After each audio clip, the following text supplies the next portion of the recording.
ತ್ರಿವರ್ಣ ನ್ಯೂಸ್ನ ತ್ರಿವರ್ಣ ತ್ರಿಕೋನ ಚರ್ಚೆಗೆ ಸ್ವಾಗತ. ನಮ್ಮ ಜೊತೆಗೆ ಇವತ್ತು ಮೂವರು ಅತಿಥಿಗಳಿದ್ದಾರೆ. ಕಾಂಗ್ರೆಸ್ ಪಕ್ಷದ ಮಾಜಿ ರಾಜ್ಯಸಭಾ ಸದಸ್ಯರು, ಹಿರಿಯ ನಾಯಕರಾಗಿರುವಂತಹ ಎಲ್ ಹನುಮಂತಯ್ಯ ಅವರು. ಹನುಮಂತಯ್ಯ ಅವರ ಇವತ್ತಿನ ಚರ್ಚೆಗೆ ನಿಮಗೆ ಸ್ವಾಗತ. Thank you. ಅದೇ ರೀತಿ ಬಿಜೆಪಿಯ ರಾಜ್ಯ ವಕ್ತಾರರಾಗಿರುವಂತಹ ಭಾಸ್ಕರ್ ರಾವ್ ಅವರು ನಮ್ಮ ಜೊತೆಗಿದ್ದಾರೆ. ಅವರನ್ನು ಕೂಡ ಈ ಚರ್ಚೆಗೆ ನಾನು ಸ್ವಾಗತಿಸ್ತಾ ಇದ್ದೀನಿ. ನಮಸ್ಕಾರ ಸರ್. ನಮಸ್ಕಾರ ಸರ್. ಅದೇ ರೀತಿ ಆಮ್ ಆದ್ಮಿ ಪಕ್ಷದ ರಾಷ್ಟ್ರೀಯ ಜಂಟಿ ಕಾರ್ಯದರ್ಶಿ, ರಾಜ್ಯದ ಮಾಜಿ ಅಧ್ಯಕ್ಷರಾಗಿರುವಂತಹ ಪೃಥ್ವಿ ರೆಡ್ಡಿ ಅವರು ನಮ್ಮ ಜೊತೆಗಿದ್ದಾರೆ. ಅವರನ್ನು ಕೂಡ ಈ ಚರ್ಚೆಗೆ ನಾನು ಸ್ವಾಗತಿಸ್ತಾ ಇದ್ದೀನಿ. ನಮಸ್ಕಾರ ರೆಡ್ಡಿ ಅವರೇ. ಇವತ್ತಿನ ನಮ್ಮ ಚರ್ಚೆಯ ವಿಷಯ ದೆಹಲಿಯ ವಿಧಾನಸಭಾ ಚುನಾವಣೆ. ನಮಗೆಲ್ಲ ಗೊತ್ತಿರೋ ಹಾಗೆ ದೆಹಲಿಯಲ್ಲಿ ವಿಧಾನಸಭಾ ಚುನಾವಣೆಯ ಕಾವು ಬಹಳ ಜೋರಾಗಿ ಮೇಲೇಳ್ತಾ ಇದೆ. ರಾಷ್ಟ್ರೀಯ ಮಟ್ಟದಲ್ಲಿ ಸುದ್ದಿ ಮಾಡ್ತಾ ಇದೆ. ಕೇವಲ 70 ಸ್ಥಾನಗಳ ಅಸೆಂಬ್ಲಿ ಚುನಾವಣೆಗೆ ಬಹಳ ಭರದ ಸಿದ್ಧತೆ ಮತ್ತು ಪ್ರಚಾರ ನಡೀತಾ ಇದೆ. ಬಹಳ ಮುಖ್ಯವಾಗಿ ಭಾರತೀಯ ಜನತಾ ಪಕ್ಷ, ಆಮ್ ಆದ್ಮಿ ಪಕ್ಷ ಮತ್ತು ಕಾಂಗ್ರೆಸ್ ನಡುವೆ ತ್ರಿಕೋನ ಸ್ಪರ್ಧೆ ಏರ್ಪಟ್ಟಿದೆ. ಈ ಚುನಾವಣೆಯಲ್ಲಿ ಒಂದು ವಿಶೇಷ ಏನು ಅಂತ ಹೇಳಿದ್ರೆ, ಇಂಡಿಯಾ ಮೈತ್ರಿಕೂಟದ 2 ಪಕ್ಷಗಳು ಪರಸ್ಪರ ಎದುರಾಳಿಗಳಾಗಿ ಸೆಣಸ್ತಾ ಇದೆ. ಅದು ಆಮ್ ಆದ್ಮಿ ಪಕ್ಷ ಮತ್ತು ಕಾಂಗ್ರೆಸ್ ಪಕ್ಷ. ಬಿಜೆಪಿ ಈಗಾಗಲೇ ಬಹಳ ಕಾತರದಿಂದ ಅಲ್ಲಿ ಅಧಿಕಾರಕ್ಕಾಗಿ ಕಾಯ್ತಾ ಇದೆ. 25 ವರ್ಷಗಳಿಂದ ಅಲ್ಲಿ ಅಧಿಕಾರ ಸಿಕ್ಕಿಲ್ಲ ಬಿಜೆಪಿಗೆ. ಬಹಳ ಈ ಸಲ ಅಧಿಕಾರಕ್ಕೆ ಏರಲೇಬೇಕು ಅನ್ನುವಂತಹ ಆಲ್ ಔಟ್ ಎಫರ್ಟ್ ಅನ್ನು ಅವರು ಮಾಡ್ತಾ ಇದ್ದಾರೆ. ಪ್ರಧಾನಿ ನರೇಂದ್ರ ಮೋದಿ ಅವರು ಮತ್ತು ಅವರ ರಾಷ್ಟ್ರಾಧ್ಯಕ್ಷರಾಗಿರುವಂತಹ ಬಿಜೆಪಿ ಪಕ್ಷದ ರಾಷ್ಟ್ರಾಧ್ಯಕ್ಷರು ಅಮಿತ್ ಶಾ ಅವರು ಬಹಳ ವಿಗೋರಿಯಸ್ ಆದಂತಹ ಕ್ಯಾಂಪೇನ್ ಅನ್ನಲ್ಲಿ ಮಾಡ್ತಾ ಇದ್ದಾರೆ. ಆದ್ರೆ ಕೇಜ್ರಿವಾಲ್ ಅವರು ತಮ್ಮ ಹೆಸರಿನಲ್ಲಿ ವಾಲ್ ಅಂತ ಇಟ್ಕೊಂಡಿದ್ದಾರಲ್ಲ, ಅದೇ ರೀತಿ ಗೋಡೆ ತರ ಅವರು ಬಿಜೆಪಿಯ ಆಕಾಂಕ್ಷೆಗೆ ಅಡ್ಡಗೊಂಡು ನಿಂತಿದ್ದಾರೆ. ಇದರ ನಡುವೆ ಕಾಂಗ್ರೆಸ್ ಕೂಡ ಇಂಡಿಪೆಂಡೆಂಟ್ ಆಗಿ, ಅಂದ್ರೆ ಮೈತ್ರಿಕೂಟದ ಅಂಗಪಕ್ಷದ ವಿರುದ್ಧವಾಗಿ ಈಗ ಸೆಣಸ್ತಾ ಇರುವಂತಹ ಒಂದು ಇಕ್ಕಟ್ಟಿನ ಪರಿಸ್ಥಿತಿಯಲ್ಲಿ ಕಾಂಗ್ರೆಸ್ ಇದೆ. ಬಹಳ ಜೋರಾದಂತಹ ಸುದ್ದಿ ನಡೀತಾ ಇದ್ರೆ ಈ ವಿಷಯದಲ್ಲಿ ನಮ್ಮ ಚರ್ಚೆ ಇವತ್ತು ಮುಂದುವರಿಸ್ತೇವೆ. ನಾವು ಆರಂಭದಲ್ಲಿ ಮೊದಲನೇದಾಗಿ ನಾನು ಭಾರತೀಯ ಜನತಾ ಪಕ್ಷದ ಭಾಸ್ಕರ್ ರಾವ್ ಅವರನ್ನ, ದೆಹಲಿಯ ಚುನಾವಣೆಯ ವಿದ್ಯಮಾನಗಳು ಏನ್ ನಡೀತಾ ಇದೆ, ನಿಮ್ಮ ಪಕ್ಷದ ಒಂದು ಪ್ರಾಸ್ಪೆಕ್ಟಸ್ ಯಾವ ತರ ಇದೆ ಅನ್ನೋದ್ರ ಬಗ್ಗೆ ಭಾಸ್ಕರ್ ರಾವ್ ಅವರ ಮಾತುಗಳನ್ನ ಕೇಳೋಣ. ಭಾಸ್ಕರ್ ರಾವ್ ಅವರೇ, ಹೇಗೆ ನಡೀತಾ ಇದೆ ದೆಹಲಿಯ ಚುನಾವಣಾ ಪ್ರಚಾರ? ಧನ್ಯವಾದ ಹಾಗೂ ನಮಸ್ಕಾರ ಹನೀಫ್ ಜಿ. ದೆಹಲಿ ಚುನಾವಣೆ ಎಲ್ಲರಿಗೂ ಕುತೂಹಲದ ಆಕರ್ಷಣೆ ಆಗಿದೆ. ಯಾಕೆಂದ್ರೆ ಬಹಳಷ್ಟು ವರ್ಷಗಳಾದ ನಂತರ ನಮಗೆ ಒಂದು ಒಳ್ಳೆ ಹೋಪ್ ಈ ಸಾರ್ತಿ ಸಿಗ್ತಾ ಇದೆ. ಯಾಕಂದ್ರೆ basically because of huge anti incumbency in Aam Aadmi party. Aam Aadmi party 3 ಬಾರಿ ಅವರು ಆಯ್ಕೆಯಾಗಿದ್ದಾರೆ. ಮತ್ತೆ ಕಳೆದ ಸರ್ತಿ ಅಂತೂ ಭಾರಿ ದೊಡ್ಡ ಬಹುಮತದಲ್ಲಿ 70 ಸೀಟಲ್ಲಿ ಆಲ್ಮೋಸ್ಟ್ 67 ಸೀಟ್ ಅವರು ತಗೊಂಡಿದ್ರು. ಅಲ್ಲಿಗೆ ತಗೊಂಡ ನಂತರ ಅವರ ಈ final tenure has been a very rough tenure ಆಗಿದೆ ಅವ್ರಿಗೆ. ಮತ್ತೆ ಅವರು ಏನೇನು ಮನಸ್ಸಲ್ಲಿ ಇಟ್ಕೊಂಡಿದ್ರಲ್ಲ ಮಾಡ್ತೀವಿ ಅಂತಲ್ಲ, ಅದು ಅವ್ರಿಗೆ ಪೂರ್ತಿ ಡೆಲಿವರ್ ಮಾಡಕ್ ಆಗದೆ ಇರೋ ಕಾರಣದಿಂದ, but of course they put a very valiant fight. And ಏನಾಗಿದೆ, it is only become a one man show ಆಗೋಗ್ಬಿಟ್ಟಿದೆ. ಉಳಿದವ್ರಿಗೆ ಅವಕಾಶ ಸಿಗ್ತಾ ಇಲ್ಲ ಟು ಶೋಕೇಸ್ ದೆಮ್ಸೆಲ್ಫ್. ಸೊ ಆ ಕಾರಣಗಳಿಂದ ಈ ಸಾರ್ತಿ Aam Aadmi party will face severe challenge. But whereas Congress is concern, ಅವ್ರಿಗೆ ಆಸ್ ಯೂಶುವಲ್ ಅವ್ರ level of high over confidence ಅಲ್ಲಿದ್ದು they have somehow neglected Delhi leadership over there. ಅವ್ರು ಡೆಲ್ಲಿಲಿ ಅಧಿಕಾರಕ್ಕೆ ಬರಕ್ಕೆ ಆಸೆನೇ ಇಲ್ದಿರೋ ಕಾರಣದಿಂದ ಡೆಲ್ಲಿ ಒಳಗೆ ಅಂತ ಪ್ರಭಾವಿ ನಾಯಕರು ಯಾರಿಗೂ ಬಿಟ್ಟಿಲ್ಲ ಅವರು. ಲಾಸ್ಟ್ ಅಲ್ಲಿ ಅವ್ರಿಗೆ ಶೀಲಾ ದೀಕ್ಷಿತ್ ಅವ್ರು ಹೋದ ನಂತರ ಮತ್ತೆ no leader of consequence has come there who can take on Aam Aadmi Party, because Aam Aadmi Party has taken away most of the Congress votes, not BJP votes. Aam Aadmi Party ಬಂದು ಹೆಚ್ಚಿಗೆ vote ಅಲ್ಲಿ ತಗೊಂಡಿದ್ದು. ಮತ್ತೆ ಅವ್ರದ್ದು ಏನು guarantee scheme ಎಲ್ಲ ಇತ್ತಲ್ಲ, ಮಹಿಳೆಯರು ಕೊಡೋದು, ಶಾಲೆ ಮತ್ತೆ ಇದು ಆಸ್ಪತ್ರೆ ಇತ್ಯಾದಿಗಳು ಬಹಳ ಚೆನ್ನಾಗಿ ವರ್ಕೌಟ್ ಆಯ್ತು. ಡೆಲಿವರಿ ಈಗ ಅಟ್ ಪ್ರೆಸೆಂಟ್ ಡೆಲಿವರಿ ಅವ್ರಿಗೆ ಸಂಪನ್ಮೂಲಗಳ ಕೊರತೆ, leadership has become very scattered and they are all busy with litigation. ಮತ್ತೆ ಕೆಲವರು ಜೈಲ್ಗೆ ಹೋಗಿದ್ದಾರೆ ಬೇರೆ ಬೇರೆ ಕೇಸ್ಗಳಲ್ಲಿ. ಅಂಡ್ ಹೆವಿ ಆಂಟಿ ಇನ್ಕಂಬೆನ್ಸಿ ಈ ಸರ್ತಿ ಬಂದ್ಬಿಟ್ಟಿದೆ ಅವ್ರಿಗೆ. ಸೊ ಈ ಸರ್ತಿ ಭಾಸ್ಕರ್ ಅವರೇ, ಮತ್ತೆ ಬರ್ತೀನಿ ನಿಮ್ಮ ಹತ್ರ ನಾನು. ನೀವು ಹೇಳ್ತಾ ಇರೋದು ಏನು ಅಂತ ಹೇಳಿದ್ರೆ, ನಿಮಗೆ ಬಹಳ ಪ್ರಬಲ ಪ್ರತಿಸ್ಪರ್ಧೆ ಆಮ್ ಆದ್ಮಿ ಪಕ್ಷದಿಂದ ಮಾತ್ರ, ಕಾಂಗ್ರೆಸ್ ಲೆಕ್ಕಕ್ಕಿಲ್ಲ ಅಂತ ಹೇಳ್ತಾ ಇದ್ರಿ ನೀವು, ಅಲ್ವಾ? ಹೌದು ಹೌದು. ಹನುಮಂತಯ್ಯ ಪಾರ್ಟಿ ಎಲೆಕ್ಷನ್ ವೋಟ್ಸ್ ಎಲ್ಲ ಕಾಂಗ್ರೆಸ್ ವೋಟ್ಸ್ ಇದು. ಅದೇ ಹನುಮಂತಯ್ಯ ಅವರೇ, ಈಗ ಭಾಸ್ಕರ್ ಅವರ ಮಾತುಗಳನ್ನು ಕೇಳಿಸ್ಕೊಂಡ್ರಿ. ದೆಹಲಿನಲ್ಲಿ ನಿಮ್ಮ ಪಕ್ಷದ ಪರಿಸ್ಥಿತಿ ಅಷ್ಟು ಚೆನ್ನಾಗಿಲ್ಲ ಅನ್ನುವಂತ ಮಾತುಗಳು ಹೊರಗಡೆ ಕೂಡ ಕೇಳಿ ಬರ್ತಾ ಇದೆ. ಬರೇ ಬಿಜೆಪಿ ವಕ್ತಾರರಾಗಿ ಅವರು ಹೇಳೋದು ಮಾತ್ರ ಅಲ್ಲ, ಪತ್ರಕರ್ತರು ಕೂಡ ಬಹಳ ಮಂದಿ ಇದನ್ನ ಹೇಳ್ತಾ ಇದ್ದಾರೆ. ಹೇಗಿದೆ ಪರಿಸ್ಥಿತಿ ನಿಮ್ ಪ್ರಕಾರ ದೆಹಲಿನಲ್ಲಿ ಪಕ್ಷಕ್ಕೆ? ದೆಹಲಿಯಲ್ಲಿ ನಾವು ಪೂರ್ಣ ಪ್ರಮಾಣದಲ್ಲಿ ಗೆದ್ದು ಬರ್ತೇವೆ ಅನ್ನುವ ಪ್ರಯತ್ನದಲ್ಲಿದ್ದೇವೆ ಹೊರತು ಸರ್ವೆಗಳು ಇತ್ಯಾದಿಗಳು ಏನು ಕಾನ್ಫಿಡೆನ್ಸ್ ಅನ್ನ ಪೂರ್ಣ ಪ್ರಮಾಣದಲ್ಲಿ ಕಾಂಗ್ರೆಸ್ ಗೆಲ್ತದೆ ಅನ್ನುವ ವಿಶ್ವಾಸವನ್ನೇನು ವ್ಯಕ್ತಪಡಿಸಿಲ್ಲ. May be true, it is not ಬಹಳ ನಾನು ಭ್ರಮೆಯಲ್ಲಿ ಇದ್ದು ಹೌದೌದು ಅಂತ ಹೇಳೋದಕ್ಕೆ ತಯಾರಿಲ್ಲ. ಆದ್ರೆ ನಾವು ಏಕೆ ಈ ಅಲಿಯನ್ಸ್ ಇಂದ ಹೊರಗೆ ಬಂದ್ವಿ, ಇಂಡಿಪೆಂಡೆಂಟ್ ಆಗಿ ನಿಲ್ಬೇಕಾದಂತ ಅನಿವಾರ್ಯತೆ ಸೃಷ್ಟಿ ಆಯ್ತು ಅಂತ ಅನ್ನೋದಕ್ಕೆ ನಮ್ಮ ಮುಂದೆ ಗುಜರಾತಿನ ಉದಾಹರಣೆ ಇದೆ, ಗೋವಾದ ಉದಾಹರಣೆ ಇದೆ, ಹಾಗೆ ಹರಿಯಾಣದ ಉದಾಹರಣೆ ಕೂಡ ಇದೆ. ಕಾಂಗ್ರೆಸ್ ಪಕ್ಷದ ಒಂದು ಮುಖ್ಯವಾದ ಸಂಗತಿ ಏನು ಅಂದ್ರೆ, ನಾವು ಇದನ್ನ ಅನೇಕ ರಾಜ್ಯಗಳಲ್ಲಿ ಮಾಡಬೇಕಾದಂತ ಪರಿಸ್ಥಿತಿ ನಿರ್ಮಾಣ ಆಗ್ತದೆ. ಕಾರಣ ಏನು ಅಂದ್ರೆ, ಕಾಂಗ್ರೆಸ್ ಎಲ್ಲ ರಾಜ್ಯಗಳಲ್ಲಿ ತನ್ನ ಅಸ್ತಿತ್ವವನ್ನ ಇಟ್ಕೊಂಡಿದೆ, ಇನ್ಕ್ಲೂಡಿಂಗ್ ಡೆಲ್ಲಿ. ಆದ್ರೆ ಅಲ್ಲಿನ ಸ್ಥಳೀಯ ಪಕ್ಷಗಳು, ರೀಜನಲ್ ಪಾರ್ಟಿಗಳು ಆ ರಾಜ್ಯಕ್ಕೆ ಮಾತ್ರ ಸೀಮಿತವಾಗಿ ಆ ರಾಜ್ಯದ ಹಿತವನ್ನ ಕಾಪಾಡುವಲ್ಲಿ ಯಶಸ್ವಿ ಆಗಿರ್ಬೋದು, ಇರಲಿ. ಆದರೆ ಕಾಂಗ್ರೆಸ್ ರಾಷ್ಟ್ರೀಯ ಮಟ್ಟದ ತನ್ನ ಉಳಿವಿಕೆ ಮತ್ತು ಬೆಳೆಯುವಿಕೆ ಎರಡನ್ನು ಗಮನಿಸಬೇಕಾಗ್ತದೆ. ಆ ದೃಷ್ಟಿಯಿಂದ ನಮ್ಮ ಅಸ್ತಿತ್ವಕ್ಕೆ ಪ್ರಶ್ನೆ ಬರುವ ಸಂದರ್ಭ ಇದಾದ್ರಿಂದ ನಾವು ಅಲಿಯನ್ಸ್ ಇಂದ ಹೊರಗೆ ಬರಬೇಕಾಯ್ತು. ಆಮ್ ಆದ್ಮಿ ಪಾರ್ಟಿಯ ಎದುರುಗಡೆ ಸ್ಪರ್ಧೆ ಮಾಡಬೇಕಾಯ್ತು. ಬಿಜೆಪಿ ನಮ್ಮ ಸಾರ್ವಕಾಲಿಕ ಶತ್ರು ಪಕ್ಷ, ಅಂದ್ರೆ ವಿರೋಧ ಪಕ್ಷ. ಆದ್ರಿಂದ ನಮ್ಮ ಹೋರಾಟ ಅವ್ರ ಜೊತೆಗೆ ಇದ್ದೇ ಇದೆ, ಅದರಲ್ಲಿ ಎರಡನೇ ಮಾತಿಲ್ಲ. ಆದ್ರೂ ಕೂಡ ನಾವು ಇಂಡಿಪೆಂಡೆಂಟ್ ಆಗಿ ಈಗ ಹೋರಾಟ ಮಾಡದೇ ಇದ್ರೆ, ಚುನಾವಣೆ ಎದುರಿಸದೆ ಹೋದ್ರೆ, ನಮ್ಮ ಕಾರ್ಯಕರ್ತರು ನಾಳೆ ಆಮ್ ಆದ್ಮಿ ಪಾರ್ಟಿ ಜೊತೆ ಸೇರುವಂತ ಪರಿಸ್ಥಿತಿ ನಿರ್ಮಾಣ ಆಗಬಹುದು ಅನ್ನುವ ಕಾರಣದಿಂದಾಗಿ ಕಾಂಗ್ರೆಸ್ ಸ್ವತಂತ್ರವಾಗಿ ಸ್ಪರ್ಧೆ ಮಾಡ್ತದೆ. ತನ್ನ ಶಕ್ತಿಯನ್ನ, ಈಗ ತಾವು ಗಮನಿಸಿದ್ದೀರಿ, ಅನೇಕ ಕಡೆ ಹೀಗಾಗಿದೆ. ತೆಲಂಗಾಣದಲ್ಲಿ ಕಾಂಗ್ರೆಸ್ಗೆ ಸ್ಥಾನವೇ ಇಲ್ಲ ಅಂತ ಹೇಳಿದ ಕಾಲ ಇತ್ತು. ಕಾಂಗ್ರೆಸ್ ಅಸ್ತಿತ್ವಕ್ಕೆ ಬರೋದಕ್ಕೆ ಸಾಧ್ಯವೇ ಇಲ್ಲ ಅಂತ ಹೇಳಿದ್ದು ಇತ್ತು. ಆದ್ರೆ ನಾವು ಅಧಿಕಾರಕ್ಕೆ ಬರೋದಕ್ಕೆ ಸಾಧ್ಯ ಆಯ್ತು. ಆಡಳಿತ ಪಕ್ಷದಲ್ಲಿದ್ದಂತ ಬಿಜೆಪಿ, BRS ತನ್ನ ಅಸ್ತಿತ್ವವನ್ನು ಕಳೆದುಕೊಳ್ತಕ್ಕಂಥ ಪರಿಸ್ಥಿತಿ ನಿರ್ಮಾಣ ಆಯ್ತು. ಇಂತಹ ಒಂದು ಆಗುವಿಕೆ, ಚಮತ್ಕಾರ ದೆಹಲಿಯಲ್ಲಾದ್ರೆ ಏನು ಆಶ್ಚರ್ಯ ಪಡಬೇಕಾಗಿಲ್ಲ. ಯಾಕಂದ್ರೆ ಇವತ್ತು ದೆಹಲಿ ಇಷ್ಟು ದೊಡ್ಡ ಪ್ರಮಾಣದಲ್ಲಿ ಅಭಿವೃದ್ಧಿ ಆಗಿದ್ರೆ ಅದು ಕಾಂಗ್ರೆಸ್ಸಿನ ಪ್ರಯತ್ನಗಳಿಂದ. ಶೀಲಾ ದೀಕ್ಷಿತ್ ಅಂತ ಮುಖ್ಯಮಂತ್ರಿಗಳು ಇಡೀ ದೆಹಲಿಯ ಸಮಗ್ರ ಅಭಿವೃದ್ಧಿಗೆ ಮಾಡಿರುವ ಕೆಲಸವನ್ನ ನೋಡಿದ್ರೆ ಜನರಿಗೆ ಇನ್ನೂ ವಿಶ್ವಾಸ ಕಾಂಗ್ರೆಸ್ ಪಕ್ಷದ ಮೇಲೆ ಇದೆ. ನಾವು we will try to come back, we may come back, ಅದು ನನ್ನ ಅಭಿಪ್ರಾಯ. ಎಸ್ ಪೃಥ್ವಿ ರೆಡ್ಡಿ ಅವರೇ, ನೀವು ಎರಡೂ ಪಕ್ಷದ ಮಾತುಗಳನ್ನ ಕೇಳಿಸ್ಕೊಂಡಿದ್ದೀರಿ, ಎರಡೂ ರಾಷ್ಟ್ರೀಯ ಪಕ್ಷಗಳು. ನೀವು ಬಹಳ ನಿಮ್ಮ ಒಂದು ಸಾಧನೆ ಗಮನಿಸಿದ್ರಿ. ನಾವು ದೆಹಲಿನಲ್ಲಿ ಮೊದಲು ಅಧಿಕಾರ ಹಿಡಿದ್ರಿ, ಆಮೇಲೆ ಪಕ್ಕದ ಪಂಜಾಬಿಗೆ ಬಂದ್ರಿ, ಹರಿಯಾಣದಲ್ಲಿಯೂ ಕೂಡ ನಿಮ್ಮ ಛಾಪನ್ನ ಮೂಡಿಸ್ತಾ ಇದ್ದೀರಿ, ಗುಜರಾತ್ನಲ್ಲೂ ಕೂಡ ನೀವು ಚುನಾವಣೆಯಲ್ಲಿ ಬಹಳ ದೊಡ್ಡ ಮತದ ಪರ್ಸೆಂಟೇಜ್ ಪ್ರಮಾಣದ ಮತವನ್ನು ಕಳೆದ ವಿಧಾನಸಭಾ ಚುನಾವಣೆಯಲ್ಲಿ ಗಳಿಸಿದ್ರಿ ನೀವು. ಈಗ ದೆಹಲಿಯಲ್ಲಿ ಬಹಳ ಕಷ್ಟದ ಪರಿಸ್ಥಿತಿಯಲ್ಲಿ ನಿಮ್ಮ ಪಕ್ಷ ಇದೆ ಅಂತ ಹೇಳ್ಬಿಟ್ಟು ಒಂದು ವಾದ ಇದೆ. ಯಾಕೆಂತ ಹೇಳಿದ್ರೆ 2-3 ಆರೋಪಗಳು ಬಂತು. ಕೇಜ್ರಿವಾಲ್ ಅವರು ಜೈಲುವಾಸವನ್ನು ಅನುಭವಿಸಿದ್ರು, ಬಹಳ ದೊಡ್ಡ ಲೀಗಲ್ ಫೈಟ್ ಅನ್ನ ಈಗಲೂ ಕೂಡ ಅವರು ಎದುರಿಸ್ತಾ ಇದ್ದಾರೆ. ಇದರ ಪರಿಣಾಮಗಳೆಲ್ಲ ಆಮ್ ಆದ್ಮಿ ಪಕ್ಷದ ಮೇಲೆ ಆಗಬಹುದು ಅನ್ನುವಂತ ಒಂದು ಲೆಕ್ಕಾಚಾರ ಕೂಡ ಬಿಜೆಪಿನಲ್ಲಿ ಇದೆ. ಭಾಸ್ಕರ್ ಅದನ್ನೇ ಹೇಳಿದ್ರು ಸೂಚ್ಯವಾಗಿ. ನೀವೇನ್ ಹೇಳ್ತೀರಿ, ದೆಹಲಿಯ ಚುನಾವಣೆ ನಿಮ್ಮ ಮಟ್ಟಿಗೆ ಈ ಸಲ ಹೇಗಿದೆ? ಹನೀಫ್ ಅವರೇ ನಮಸ್ಕಾರ. ಬಿಜೆಪಿ ಇನ್ ಕ್ಯಾಂಪೇನ್, ಡೆಲ್ಲಿ ಚುನಾವಣೆ ಕ್ಯಾಂಪೇನ್ ಇವತ್ತೆಲ್ಲ ಶುರು ಆಗಿರೋದು, ಸುಮಾರು 2 ವರ್ಷದ ಹಿಂದೆ ಶುರು ಆಗಿದ್ದು. ಅವ್ರ ಪ್ರಯತ್ನ ಏನಿತ್ತು, ಹೇಗೋ ಮಾಡಿ ಆಮ್ ಆದ್ಮಿ ಪಕ್ಷನ ಮುಗಿಸ್ಬಿಡ್ಬೇಕು ಅಂತ ಸುಳ್ಳು ಆರೋಪ ಮಾಡಿ ನಮ್ಮ ಮೊದಲನೇ ಸ್ಥಾನದಲ್ಲಿ ಇಟ್ಕೊಂಡು 5 ಜನ ನಮ್ಮ ನಾಯಕರನ್ನ ಜೈಲಿಗೆ ಹಾಕಿ ಸತತವಾಗಿ ಒಂದು ಪ್ರಯತ್ನ ಮಾಡಿದ್ರು. ಆಮ್ ಆದ್ಮಿ ಪಕ್ಷ ಹೇಗಾದ್ರೂ ಮಾಡಿ ಮುಗಿಸ್ಬಿಡ್ಬೇಕು ಅಂತ. ಕಾರಣ ಏನು ಅಂದ್ರೆ, ಕಳೆದ 2 ಚುನಾವಣೆಯಲ್ಲಿ ಕಾಂಗ್ರೆಸ್ ಬಿಡಿ ಬಿಜೆಪಿಗೆ ಡೆಲ್ಲಿನಲ್ಲಿ ಸಿಕ್ಕಿದ್ದು ಕೇವಲ ಮೊದಲೇ 2015ರಲ್ಲಿ ಅವ್ರಿಗೆ ಸಿಕ್ಕಿದ್ದು 3 ಸ್ಥಾನಗಳು.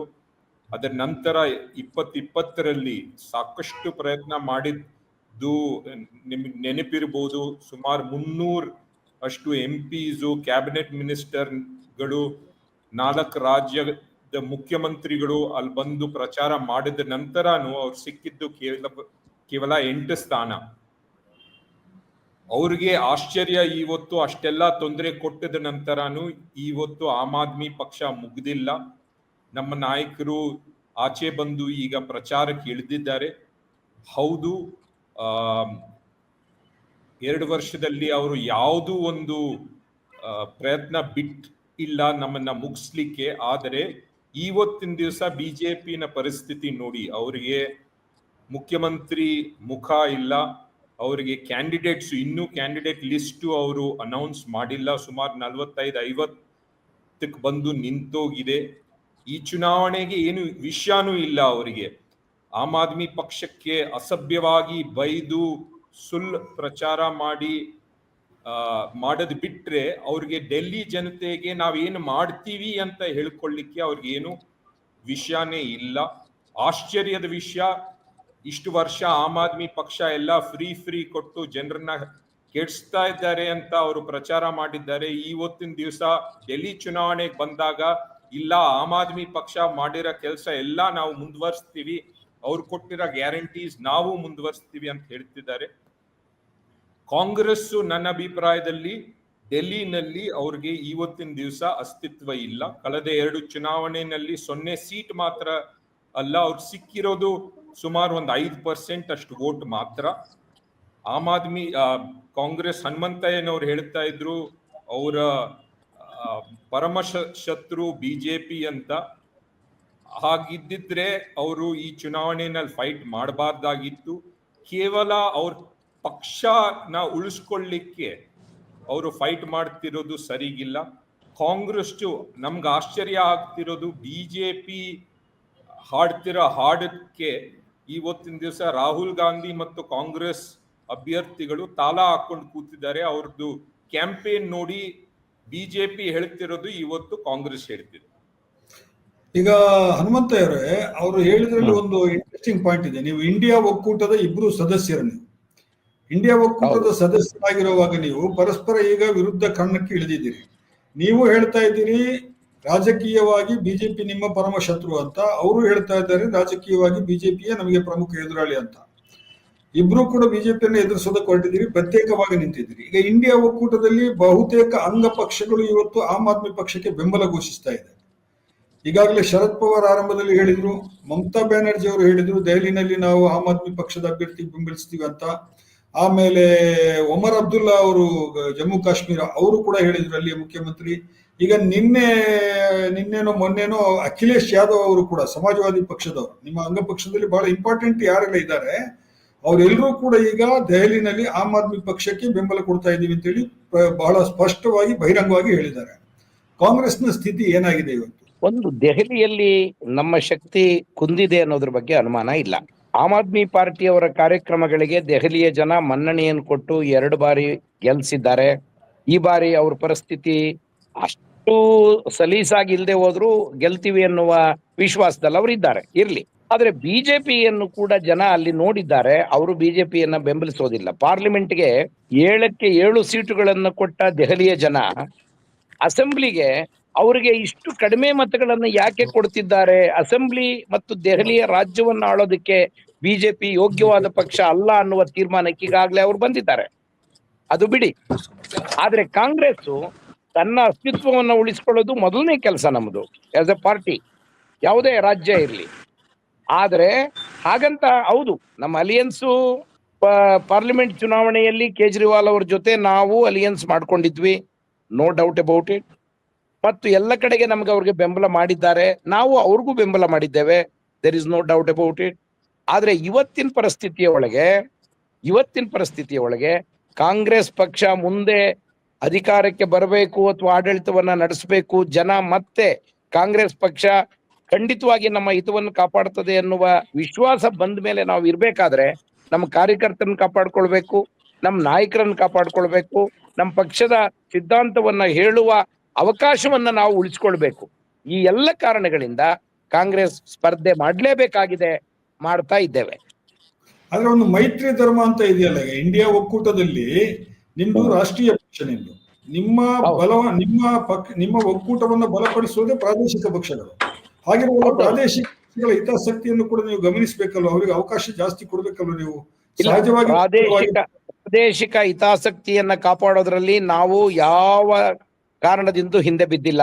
ತಮಿಳುನಾಡಿನಲ್ಲಿ ನೋಡಿ, ನಾವು ಅತ್ಯಂತ ಆರೋಗ್ಯಪೂರ್ಣವಾದ ಸಂಬಂಧವನ್ನ ಇಟ್ಟುಕೊಂಡು ಅಲ್ಲಿ ಸರ್ಕಾರ ನಡೆಯೋದಕ್ಕೆ ನಮ್ಮ ಬೆಂಬಲವನ್ನ ಘೋಷಣೆ ಮಾಡಿದ್ದೇವೆ. ಹಾಗೆ ಜಾರ್ಖಂಡ್ ನಲ್ಲಿ ನೋಡಿ, ನಾವು ಆರೋಗ್ಯಪೂರ್ಣವಾದ ಸಂಬಂಧವನ್ನ ಇಟ್ಕೊಂಡಿದ್ದೇವೆ. ಕಾಂಗ್ರೆಸ್ ನೆವರ್ ಎವರ್ ಈ ಮೈತ್ರಿ ಧರ್ಮವನ್ನ ಮುರಿದು ಕೆಲಸ ಮಾಡಿಲ್ಲ. ಆದ್ರೆ ಅಸ್ತಿತ್ವದ ಪ್ರಶ್ನೆ ಬಂದಾಗ, ಪಕ್ಷದ ಉಳಿವೆ ಪ್ರಶ್ನೆ ಬಂದಾಗ ಈ ರೀತಿಯಾದ ಅನಿವಾರ್ಯವಾದ ಕೆಲಸವನ್ನ ಮಾಡಲೇಬೇಕಾಗ್ತದೆ. ಅದು ಆಮ್ ಆದ್ಮಿ ಪಕ್ಷ ಗುಜರಾತ್ ಅಲ್ಲಿ ನಮಗ್ ಮಾಡಿದೆ, ಬೇರೆ ಬೇರೆ ಕಡೆ ನಮಗ್ ಮಾಡಿದೆ. ಆದ್ರಿಂದ ಇಲ್ಲಿ ನಾವು ಮಾಡ್ತಿರೋದು ಅಪರಾಧ ಅಂತ ನಾನೇನು ಭಾವಿಸಿಲ್ಲ. ಆದ್ರೆ this may be a friendly contest also. They have to accept it and fight the elections. That doesn't mean ಇದರ ಅರ್ಥ ನಾವು ಬಿಜೆಪಿಗೆ ಬೆಂಬಲ ಮಾಡ್ತಿದ್ದೀವಿ ಅಂತಲ್ಲ. ಆ ರೀತಿ ಭಾವಿಸುವ ಅಗತ್ಯ ಖಂಡಿತ ಇಲ್ಲ ಅಂತ ಹೇಳೋದಕ್ಕೆ ಬಯಸ್ತೇನೆ. ಎಸ್ ಭಾಸ್ಕರ್ ರಾವ್, ನಿಮ್ಮ ಹತ್ರ ಬರ್ತೀನಿ ನಾನು. ಒಂದು ನಿಮಿಷ. ಪೃಥ್ವಿ ರೆಡ್ಡಿ ಅವರೇ, ಕ್ಷಿಪ್ರವಾಗಿ ಒಂದು ಇದಕ್ಕೆ ಪ್ರತಿಕ್ರಿಯೆ ಕೊಡ್ತೀರಾ ನೀವು, ಹನುಮಂತ ಅವರು ಹೇಳಿದ್ದಕ್ಕೆ? ನೋಡಿ, ಒಂದು ರಾಷ್ಟ್ರೀಯ ಪಕ್ಷ ಕಾಂಗ್ರೆಸ್ ಹಳೆ ಪಕ್ಷ, ಅವರು ಎಲ್ಲಾದ್ರೂ ಆಗ್ಲಿ ಅವ್ರಿಗೆ ಚುನಾವಣೆಯಲ್ಲಿ ಸ್ಪರ್ಧೆ ಮಾಡೋದು ಅವ್ರ ಅಧಿಕಾರ. ಸೊ ಅದ್ರ ಬಗ್ಗೆ ನಾವು ಕಮೆಂಟ್ ಮಾಡಲ್ಲ. ನಾನು ಹೇಳಿದಿಷ್ಟೇ, ಪರಮಶತ್ರು ಬಿಜೆಪಿ ಅಂತ ಹೇಳಿದ ನಂತರ ನಿಜವಾಗ್ಲೂ ಬಿಜೆಪಿನ ಸೋಲ್ಸೋದು ಉದ್ದೇಶನ ಇಲ್ವಾ ಅಂತ ನನ್ನ ಪ್ರಶ್ನೆ ಇತ್ತು. ಅದು ಬಿಟ್ರೆ ಅವ್ರಿಗೆ ಸ್ಪರ್ಧೆ ಮಾಡಕ್ ಅವ್ರಿಗೆ ಅಧಿಕಾರ 100% ಇದೆ. ಹನುಮಂತಯ್ಯನವರೇ, ನಾವು ಪ್ರಾದೇಶಿಕ ಪಕ್ಷ ಅಲ್ಲ, ನಾವು ಇವತ್ತು ರಾಷ್ಟ್ರೀಯ ಪಕ್ಷ. ಸ್ಥಾನ ಕೊಟ್ಟಿದ್ದಾರೆ ಎಲೆಕ್ಷನ್ ಕಮಿಷನ್ ಅವರು. ಎಸ್ ಎಸ್ ಎಸ್ 2 ರಾಜ್ಯಗಳಲ್ಲಿ 6% ಗಿಂತ ಜಾಸ್ತಿ ಮತ ತಗೊಂಡ್ರು ಕೂಡ ರಾಷ್ಟ್ರೀಯ ಪಕ್ಷವಾಗಿ ಪರಿಗಣನೆ ಆಗುತ್ತೆ. ಬೇರೆ ಬೇರೆ ಮಾನದಂಡಗಳಿದೆ, ಒಂದು 6-7 ಮಾನದಂಡಗಳಿದೆ ಚುನಾವಣಾ ಆಯೋಗದ. ಅದರ ಪ್ರಕಾರ ಇವತ್ತು ಆಮ್ ಆದ್ಮಿ ಪಕ್ಷ ರಾಷ್ಟ್ರೀಯ ಪಕ್ಷವಾಗಿದೆ. ಮಾನ್ಯತೆ ಪಡೆದಿರುವಂತಹ 6 ಪಕ್ಷಗಳಲ್ಲಿ ಆಮ್ ಆದ್ಮಿ ಕೂಡ ಒಂದು. ನಾನು ಆಮ್ ಆದ್ಮಿ ರೀಜನಲ್ ಪಾರ್ಟಿ ಅಂತ ಹೇಳಲಿಲ್ಲ. ಅದು ಆ ಸ್ಟೇಟಸ್ ಬಂದಿದೆ, ರಾಷ್ಟ್ರೀಯ ಪಕ್ಷದ ಸ್ಟೇಟಸ್ ಬಂದಿದೆ. ಆದ್ರೆ ಒಂದು 2-3 ರಾಜ್ಯಗಳಲ್ಲಿ ಅವರ ಅಸ್ತಿತ್ವ ಇದೆ. ಆದ್ರೆ ಕಾಂಗ್ರೆಸ್ಸಿಗೆ ದೇಶದಾದ್ಯಂತ ಅಸ್ತಿತ್ವ ಇದೆ. ಇವತ್ತಲ್ಲ ನಾಳೆ ನಾವು ಕೇಂದ್ರ ಸರ್ಕಾರದ ಪೂರ್ಣ ಪ್ರಮಾಣದ ಅಧಿಕಾರ ಹಿಡಿಯೋದಕ್ಕೆ ಅವಕಾಶಗಳಿವೆ. ಆದ್ರಿಂದ ನಾವು ಪ್ರಾದೇಶಿಕ ಪಕ್ಷಗಳ ಜೊತೆಗೆ ಸ್ಪರ್ಧೆ ಮಾಡುವಾಗ ಈ ರೀತಿಯ ಒಂದು ಮುನ್ನೆಜ್ಜೆಯನ್ನ ಇಡಬೇಕಾಗ್ತದೆ. ಇದು ಅನಿವಾರ್ಯವಾದ ಪರಿಸ್ಥಿತಿ ಅನ್ನೋದನ್ನ ಮಾತ್ರ ನಾನು ಹೇಳ್ತಿದ್ದೇನೆ. ಎಸ್ ಭಾಸ್ಕರ್ ರಾವ್ ಅವರೇ, ದೆಹಲಿಯಲ್ಲಿ ಈ ಚುನಾವಣೆಯ ಮುಖ್ಯ ವಿಷಯ ಯಾವುದು? ಸಾಮಾನ್ಯವಾಗಿ ನಿಮ್ಮ ಪಕ್ಷ ಏನ್ ಮಾಡುತ್ತೆ ಅಂತ ಹೇಳಿದ್ರೆ ರಾಷ್ಟ್ರ ಪ್ರೇಮ, ಆಮೇಲೆ ನಾವು ಕೋಮುವಾದ ಅಂತೀವಿ, ನೀವು ಅದನ್ನ ಹೇಳಲ್ಲ, ನೀವು ಅದನ್ನ ಬೂರ್ಜ್ವಾ ಸೆಕ್ಯುಲರಿಸಂ ಅಂತ ಹೇಳ್ತೀರಿ. ಈ ತರದ ಸ್ವಲ್ಪ ವೈಬ್ರೇಷನ್ ಜಾಸ್ತಿ ಉಂಟು ಮಾಡುವಂತಹ, ಪ್ರಚೋದನೆ ಜಾಸ್ತಿ ಉಂಟು ಮಾಡುವಂತಹ ವಿಷಯಗಳನ್ನೇ ನಿಮ್ಮ ಪಕ್ಷ ಸಾಮಾನ್ಯವಾಗಿ ಚುನಾವಣೆಯಲ್ಲಿ ಎತ್ತದೆ. ದೆಹಲಿನಲ್ಲಿ ನಿಮ್ಮ ಪಕ್ಷದ ಚುನಾವಣಾ ವಿಷಯ ಏನು? ದೆಹಲಿಯಲ್ಲಿ ಕೇವಲ ಮಾತು ಜಾಸ್ತಿ ಆಗಿದೆ, ಕೆಲಸ ಕಮ್ಮಿ ಆಗಿದೆ. ಕೇವಲ ಶೋರೂಮ್ ಅಲ್ಲಿ ಇಟ್ಕೊಂಡು ಗೋಡೌನ್ ಅಲ್ಲಿ ಇದೆ ಅಂತ ಪ್ರಚಾರ ಜಾಸ್ತಿ ಆಗ್ತಾ ಇದೆ ಎಲ್ಲ ಕಡೆನೂ. ಶೋರೂಮ್ ನಲ್ಲೇ ಎಲ್ಲ ಇದೆ, ಗೋಡೌನ್ ನಲ್ಲಿ ಏನೂ ಇಲ್ಲ ಆಮ್ ಆದ್ಮಿ ಪಕ್ಷ, ಆಮ್ ಆದ್ಮಿ ಪಾರ್ಟಿಲಿ. ನೀವು ನಿಜವಾಗಲೂ ಡೆಲ್ಲಿ ಇಂಟೀರಿಯರ್ ಹೋದ್ರೆ neither the clinics are functioning nor the buses are in good condition. But ಕೆಲವು ಅವ್ರದ್ದು ಪ್ರಾಮಿಸಸ್ ಎಲ್ಲ ಬಹಳ ಚೆನ್ನಾಗಿದೆ, ನಾನು ನೋಡಿದ್ದೀನಿ, ಟು ಬಿ ಫೇರ್. ಬಟ್ ಏನಂದ್ರೆ ಕೇಜ್ರಿವಾಲ್ ಅವರು ಲಿಟಿಗೇಷನ್ ಅಲ್ಲಿ ಬ್ಯುಸಿ ಆಗಿ ಹೋಗ್ಬಿಟ್ಟಿದ್ದಾರೆ. ಜೈಲ್ಗೆ ಹೋದ ಎಕ್ಸೈಸ್ ಆಕ್ಟ್ ಕೇಸ್ ಮೇಲೆ ಜೈಲ್ಗೆ ಹೋಗಿದ್ದು. So is one man army. ಅಲ್ಲಿ ಡಿಸೆಂಟ್ರಲೈಸ್ಡ್ ಅಡ್ಮಿನಿಸ್ಟ್ರೇಷನ್ ಇಲ್ಲ to see that development is carried out. Even ಈಗ ತಾವು ನೋಡಿ, ಅತಿಶಿ ಮರ್ಲೇನಾ ಈಗ ಮುಖ್ಯಮಂತ್ರಿ ಆಗಿದ್ದಾರೆ. ಒಂಥರ ಭಯಭೀತವಾಗಿ ಏನಾದ್ರೂ ತಪ್ಪು ಮಾಡಿಬಿಟ್ರೆ ಏನಾಗೋಗ್ಬಿಡುತ್ತೆ ಅಂತ. ಸೊ ಆ ರೀತಿಯಾಗಿ ಇವ್ರಿಗೆ ಅಂದ್ರೆ ಬಿಟ್ಕೊಟ್ಟಿದ್ದಾರೆ, ಆಯ್ತು ನೀವು ನಾ ಪ್ರಚಾರದಲ್ಲಿ ಬ್ಯುಸಿ ಇದ್ದೀನಿ, ನೀನು ಮುಖ್ಯಮಂತ್ರಿ ಕೆಲಸ ಮಾಡು ಅಂತ. ಸೊ ಈಗ ಯಮುನಾದಲ್ಲಿ ಇನ್ನೂ ನಿಮಗೆ ನೊರೆ ನೊರೆ ನೊರೆ ತುಂಬಿದೆ. ಮತ್ತೆ ಡೆಲ್ಲಿ ಒಳಗೆ pollution is an issue, Delhi ಒಳಗೆ ಇನ್ಫ್ರಾಸ್ಟ್ರಕ್ಚರ್ ಇಸ್ ಅನ್ ಇಶ್ಯೂ. ಇದರೊಳಗೆಲ್ಲ ಬಹಳ ಚೆನ್ನಾಗಿ ಹಿಂದೆ ಅವ್ರು ಮಾತನಾಡಿ ಇದಕ್ಕೆಲ್ಲ ಸರಿ ಮಾಡ್ತೀನಿ ಅಂತ ಹೇಳಿದ್ರು. ಬಟ್ ಈಗ ಅವ್ರಿಗೆ am Aadmi party is an fatigue condition ಇದೆ ಅದು. ಬಿಕಾಸ್ ಜೈಲ್ಗೆ ಹೋಗಿ ಬಂದಿದ್ದಾರೆ, ದೇ ಆರ್ ಸ್ಟಿಲ್ ರಿಕವರಿಂಗ್. ಮತ್ತೆ ಮೊನ್ನೆ ಎಲ್ಲ ಅವ್ರಿಗೆ ಸ್ಯಾಂಕ್ಷನ್ ಫಾರ್ ಪ್ರಾಸಿಕ್ಯೂಷನ್ ಬೇರೆ ಆಗೋಯ್ತು ಅವ್ರಿಗೆ. So it will be more sort of ಮತ್ತೆ ಏನೇನು ತೋರಿಸ್ಬೇಕಾಗಿತ್ತಲ್ಲ Aam Aadmi party already shown nothing new for Aam Aadmi party to show. Probably Congress ಕೂಡ shown something, but of course ಅವ್ರ ಬೇಸ ಇಲ್ಲ ಅಲ್ಲಿಗೆ. ಅಂದ್ರೆ ನೀವ್ ಹೇಳ್ತಾ ಇರೋದು ಆಮ್ ಆದ್ಮಿ ಪಕ್ಷದ ಫೇಲ್ಯೂರೇ ನಿಮ್ಮ ಚುನಾವಣೆಯ ಅಜೆಂಡಾ. ಅದೆಲ್ಲ ಮೇನ್ ಅಜೆಂಡಾ ಇದ್ದಿದ್ದು ಒಂದು ವರ್ಲ್ಡ್ ಕ್ಲಾಸ್ ಕ್ಯಾಪಿಟಲ್ ಮಾಡಬೇಕು ಅನ್ನೋದ್ ಬಗ್ಗೆ ಮಾನ್ಯ ಪ್ರಧಾನ ಮಂತ್ರಿ ಅವರು ಕೂಡ ಬಹಿರಂಗವಾಗಿ ಹೇಳಿದ್ದಾರೆ. That Delhi should showcase itself as a world class city ಅಂತ. Delhi is not a world class city because the administration of Delhi is not able to live up to those standards over there. But a good part of Delhi is straight away like Chanakyapuri diplomatic enclave idala, but that is not Delhi. Delhi is all over entire ನಿಮಗೆ 1000 square kilometres ಇದೆಲ್ಲ. ಅಷ್ಟು ಜನರಿಗೂ ಒಳ್ಳೇದಾಗಬೇಕು. ಪೂರ್ವಾಂಚಲ್ ಜನ ಇದಾರೆ, ಪೂರ್ವಾಂಚಲ್ ಜನರಿಗೆ ಒಳ್ಳೇದಾಗಬೇಕು. ಮತ್ತೆ ಅಲ್ಲಿ communal harmony ಬರಬೇಕು ಅಲ್ಲಿಗೆ. ನೋಡಿ ಅವಾಗ ಮೊನ್ನೆ ಕಮ್ಯುನಲ್ ರೈಟ್ ಆಗಿ 54 ಜನ ಸತ್ತೋದ್ರು ಅಲ್ಲಿ ಡೆಲ್ಲಿಲಿ ಅಲ್ಲಿಗೆ. ಇದೆಲ್ಲ ಆಗೋವಾಗ so Aam Aadmi party has shown its full capacity. ಪೂರ್ತಿ ಕೆಪಾಸಿಟಿ ತೋರ್ಸಾಯ್ತು. there is nothing that it will show its additional capacity ಏನೂ ಇಲ್ಲ ಅದಕ್ಕೆ. it 100% Yes. has shown. S, ಪೃಥ್ವಿ ರೆಡ್ಡಿ ಅವರೇ ಕೇಳಿಸ್ಕೊಂಡ್ರೆ, ನೀವೀಗ ನಿಮ್ಮ ಮೇಲೆ ಚಾರ್ಜ್ ಶೀಟ್ ಇದೆ. ಒಂದೇನು ಅಂತ ಹೇಳಿದ್ರೆ, ಚುನಾವಣೆ ಆಮ್ ಆದ್ಮಿ ಪಕ್ಷದ ಸುತ್ತಾನೆ ಸುತ್ತಾ ಇದೆ ಅನ್ನೋದನ್ನ ನಿಮ್ಮ ಎರಡು ವಿರೋಧ ಪಕ್ಷಗಳು, ನಿಮ್ಗೆ ಈಗ ಚುನಾವಣೆಯಲ್ಲಿರುವಂತ ವಿರೋಧ ಪಕ್ಷಗಳು ಎರಡು ಹೇಳ್ತಾ ಇದೆ. ಆದ್ರೆ ಅವರು ಬಹಳ ಇಂಪಾರ್ಟೆಂಟ್ ಪಾಯಿಂಟ್ ಅನ್ನ ಹೇಳಿದ್ರು. ಡೆಲ್ಲಿ ವರ್ಲ್ಡ್ ಕ್ಲಾಸ್ ಸಿಟಿ ಆಗಿಲ್ಲ, ಡೆಲ್ಲಿ ಅಭಿವೃದ್ಧಿ ಸರಿಯಾಗಿ ಆಗ್ತಾ ಇಲ್ಲ ಅನ್ನುವಂತ ಮಾತನ್ನ ಹೇಳಿದ್ರು. ಏನ್ ಹೇಳ್ತೀರಿ? ನೋಡಿ ಹನೀಫ್ನವರೇ, ಡೆಲ್ಲಿ ಕೇವಲ ಒಂದು ಹಾಫ್ ಸ್ಟೇಟ್ ಅಲ್ಲ, ನೀವು ಕ್ವಾರ್ಟರ್ ಸ್ಟೇಟ್, ಬಿಜೆಪಿನವರು ಕ್ವಾರ್ಟರ್ ಸ್ಟೇಟ್ ಮಾಡಿಕೊಂಡಿದ್ದಾರೆ. ಮೊದಲನೇದಾಗಿ ಲ್ಯಾಂಡು ಕೇಂದ್ರ ಸರ್ಕಾರದ ಕೆಳಗಡೆ ಇದೆ. ರಾಯಟ್ಸ್ ಬಗ್ಗೆ ಏನ್ ಭಾಸ್ಕರ್ ರಾಯರು ಹೇಳಿದ್ರು ಅದು ಹೋಮ್ ಮಿನಿಸ್ಟ್ರಿ ಕೆಳಗಡೆ ಇದೆ. ಅದು ಬಿಟ್ಟು ಆಮ್ ಆದ್ಮಿ ಪಕ್ಷ ನಮ್ ಕೆಳಗಡೆ ಏನೇನು ಬರುತ್ತೆ, ಎಜುಕೇಶನ್ ಆಗ್ಲಿ, ಹೆಲ್ತ್ ಆಗ್ಲಿ, ನಾವು ಮಾಡಿರೋ ಪ್ರಾಮಿಸಸ್ ಬಗ್ಗೆ ನಾವು ಬಿಜೆಪಿಯಿಂದ ಸರ್ಟಿಫಿಕೇಟ್ ಕೇಳ್ತಿಲ್ಲ. ಜನ ಕೇವಲ ನಿಮ್ಗೆ ನೆನಪಿರ್ಬೋದು, ಅರವಿಂದ್ ಕೇಜ್ರಿವಾಲ್ ಅವರು ಕ್ಲಿಯರ್ ಆಗಿ ಜನಕ್ಕೆ ಏನ್ ಹೇಳ್ತಿದ್ದಾರೆ, ನಾವು ಕೆಲಸ ಮಾಡಿದ್ರೆ ನಮಗೆ ವೋಟ್ ಹಾಕಿ, ಇಲ್ಲದೆ ಇದ್ರೆ ವೋಟ್ ಹಾಕ್ಬೇಡಿ. 75 ವರ್ಷದಲ್ಲಿ ನನಗೆ ನೆನ್ಪು ಆಗಿದ್ದು ಯಾವುದು CM ಅಂತ ಒಂದು ಚಾಲೆಂಜ್ ತಗೊಂಡಿಲ್ಲ. ಅದು ಕೇವಲ ಬಿಜೆಪಿ ಸರ್ಟಿಫಿಕೇಟ್ ಅಗತ್ಯ ಇಲ್ಲ. ಇಡೀ ಪ್ರಪಂಚದಲ್ಲಿ ದೊಡ್ಡ ದೊಡ್ಡ ಯೂನಿವರ್ಸಿಟೀಸು, ದೊಡ್ಡ ದೊಡ್ಡ ಮೀಡಿಯಾ ಹೌಸಸ್ ಡೆಲ್ಲಿನಲ್ಲಿ ನಡೆದಿರೋ ಶಿಕ್ಷಣದ ಕ್ಷೇತ್ರದಲ್ಲಾಗ್ಲಿ, ಆರೋಗ್ಯದ ಕ್ಷೇತ್ರದಲ್ಲಾಗ್ಲಿ ಅದ್ಭುತ ಕೆಲಸದ ಬಗ್ಗೆ ಇಡೀ ಪ್ರಪಂಚ ಮಾತಾಡ್ತಿದೆ. ಡೊನಾಲ್ಡ್ ಟ್ರಂಪ್ ಈಗ 2ನೇ ಬಾರಿ ಪ್ರೆಸಿಡೆಂಟ್ ಆಗ್ತಾರೆ. ಅವ್ರ ಹೆಂಡತಿ ಏನಿದ್ದಾರೆ, ಡೆಲ್ಲಿಗೆ ಬಂದಾಗ ಅವರು ಕುತುಬ್ ಮಿನಾರ್ಗೆ ಹೋಗದೆ ಡೆಲ್ಲಿ ಸರ್ಕಾರಿ ಶಾಲೆಗೆ ಹೋಗಿದ್ದು ಕಾರಣ ಇರ್ಲೇಬೇಕಲ್ವಾ? ಅಷ್ಟು ದೂರದಿಂದ ಅಮೆರಿಕದಿಂದ ಬಂದವರು, ಅಮೆರಿಕ ಪ್ರೆಸಿಡೆಂಟ್ ಅವ್ರ ಹೆಂಡತಿ ಸರ್ಕಾರಿ ಶಾಲೆ ವಿಸಿಟ್ ಮಾಡಬೇಕು ಅಂದ್ರೆ ಸುಮ್ಮನೆ ಹೋಗಲ್ವಲ್ಲ. ಸೊ ನಮ್ಗೆ ಸರ್ಟಿಫಿಕೇಟು ಆಲ್ರೆಡಿ ಡೆಲ್ಲಿನ ಜನತೆ ಕೊಟ್ಟಿದ್ದಾರೆ. ಭಾಸ್ಕರ್ ರಾವ್ ಅವರು ಯಮುನಾ ಬಗ್ಗೆ ಹೇಳಿದ್ರು, ನಾವೇ ಒಪ್ಕೊಂತೀವಿ. ಯಮುನಾ ಬಗ್ಗೆ ನಾವು ಹೇಳಿದ್ದು ಕೆಲಸ ಮಾಡ್ಲಿಕ್ಕೆ ಆಗ್ಲಿಲ್ಲ. ಅದಕ್ಕೆ ಕೇಜ್ರಿವಾಲ್ ಅವ್ರು ಖುದ್ದು ಕ್ಷಮೆ ಕೇಳಿ ನನಗೆ ಈ ಬಾರಿ ಅವಕಾಶ ಕೊಟ್ರೆ ಡೆಫಿನೆಟ್ಲಿ ಅದನ್ನ ಸರಿಪಡಿಸ್ತೀನಿ ಅಂತ ಒಪ್ಕೊಂಡಿದ್ದಾರೆ. ಪೊಲ್ಯೂಷನ್ ಇನ ವಿಷಯ ಬಂದಾಗ, ಅದು ಪೊಲ್ಯೂಷನ್ ನಡೀತಿರೋದು ಕೇವಲ ಡೆಲ್ಲಿ ರಾಜ್ಯದಲ್ಲಿ ಮಾತ್ರ ಅಲ್ಲ, ಇಡೀ ಉತ್ತರ ಭಾರತದಲ್ಲಿ ನಡೀತಿರೋದು. ಎಲ್ಲಾ ಸ್ಟೇಟು ಕೋಆಪರೇಟ್ ಮಾಡಬೇಕು. ಅದು ಪ್ರಧಾನ ಮಂತ್ರಿ ಮನ್ಸು ಮಾಡಿದ್ರೆ ಹೇಗೆ ಕೋವಿಡ್ ಸಮಯದಲ್ಲಿ ಅದು ಒಂದು ಮಿಷನ್ ಮೋಡ್ ನಲ್ಲಿ ಹೇಗೆ ಅವರು ಇಡೀ ದೇಶ ಕೆಲಸ ಮಾಡಿತ್ತು, ಅದೇ ರೀತಿ ಕೆಲಸ ಮಾಡದೇ ಇದ್ರೆ ನಾವು ಆಕ್ಸಿಜನ್ ಮತ್ತು ಗಾಳಿ ನಾವು ಡೆಲ್ಲಿನಲ್ಲಿ ತಯಾರಿ ಮಾಡ್ತಿಲ್ಲ. ಅದು ಎಲ್ಲಾ ಕಡೆ ಇರೋ ಗಾಳಿ ಡೆಲ್ಲಿ. ನೀವು ಹೇಳ್ತಾ ಇರೋದು ಪಂಜಾಬ್ ಮತ್ತು ಹರಿಯಾಣ ರಾಜ್ಯಗಳಿಂದೆಲ್ಲ ನಿಮ್ಗೆ ಈಗ ಕಬ್ಬು ಇದನ್ನ ಕೂಳೆಯನ್ನೆಲ್ಲ ಬೆಂಕಿ ಹಾಕಿ ಇದು ಮಾಡಿದಾಗ ಬರುತ್ತೆ ಹೋಗಿ ಅನ್ನೋದೆಲ್ಲ ಇದೆ. ಅದು ಸರಿ. ಆದ್ರೆ ನೀವು ಇದ್ದೀರಲ್ಲ ಪಂಜಾಬ್ನಲ್ಲಿ ಮತ್ತು ಹರಿಯಾಣದಲ್ಲಿ ಕೂಡ ನಿಮ್ಮ ಪಕ್ಷ ಇದೆ, ಪಂಜಾಬ್ನಲ್ಲಿ ಕೂಡ ನಿಮ್ಮ ಪಕ್ಷ ಇದೆ. ಪಂಜಾಬ್ನಲ್ಲಿ ಫಾರ್ಮ್ ಫೈರ್ಸ್ ಏನಿದೆ ಅದು 64% ಅಷ್ಟು ಕಮ್ಮಿ ಆಗಿದೆ 2 ವರ್ಷದಲ್ಲಿ.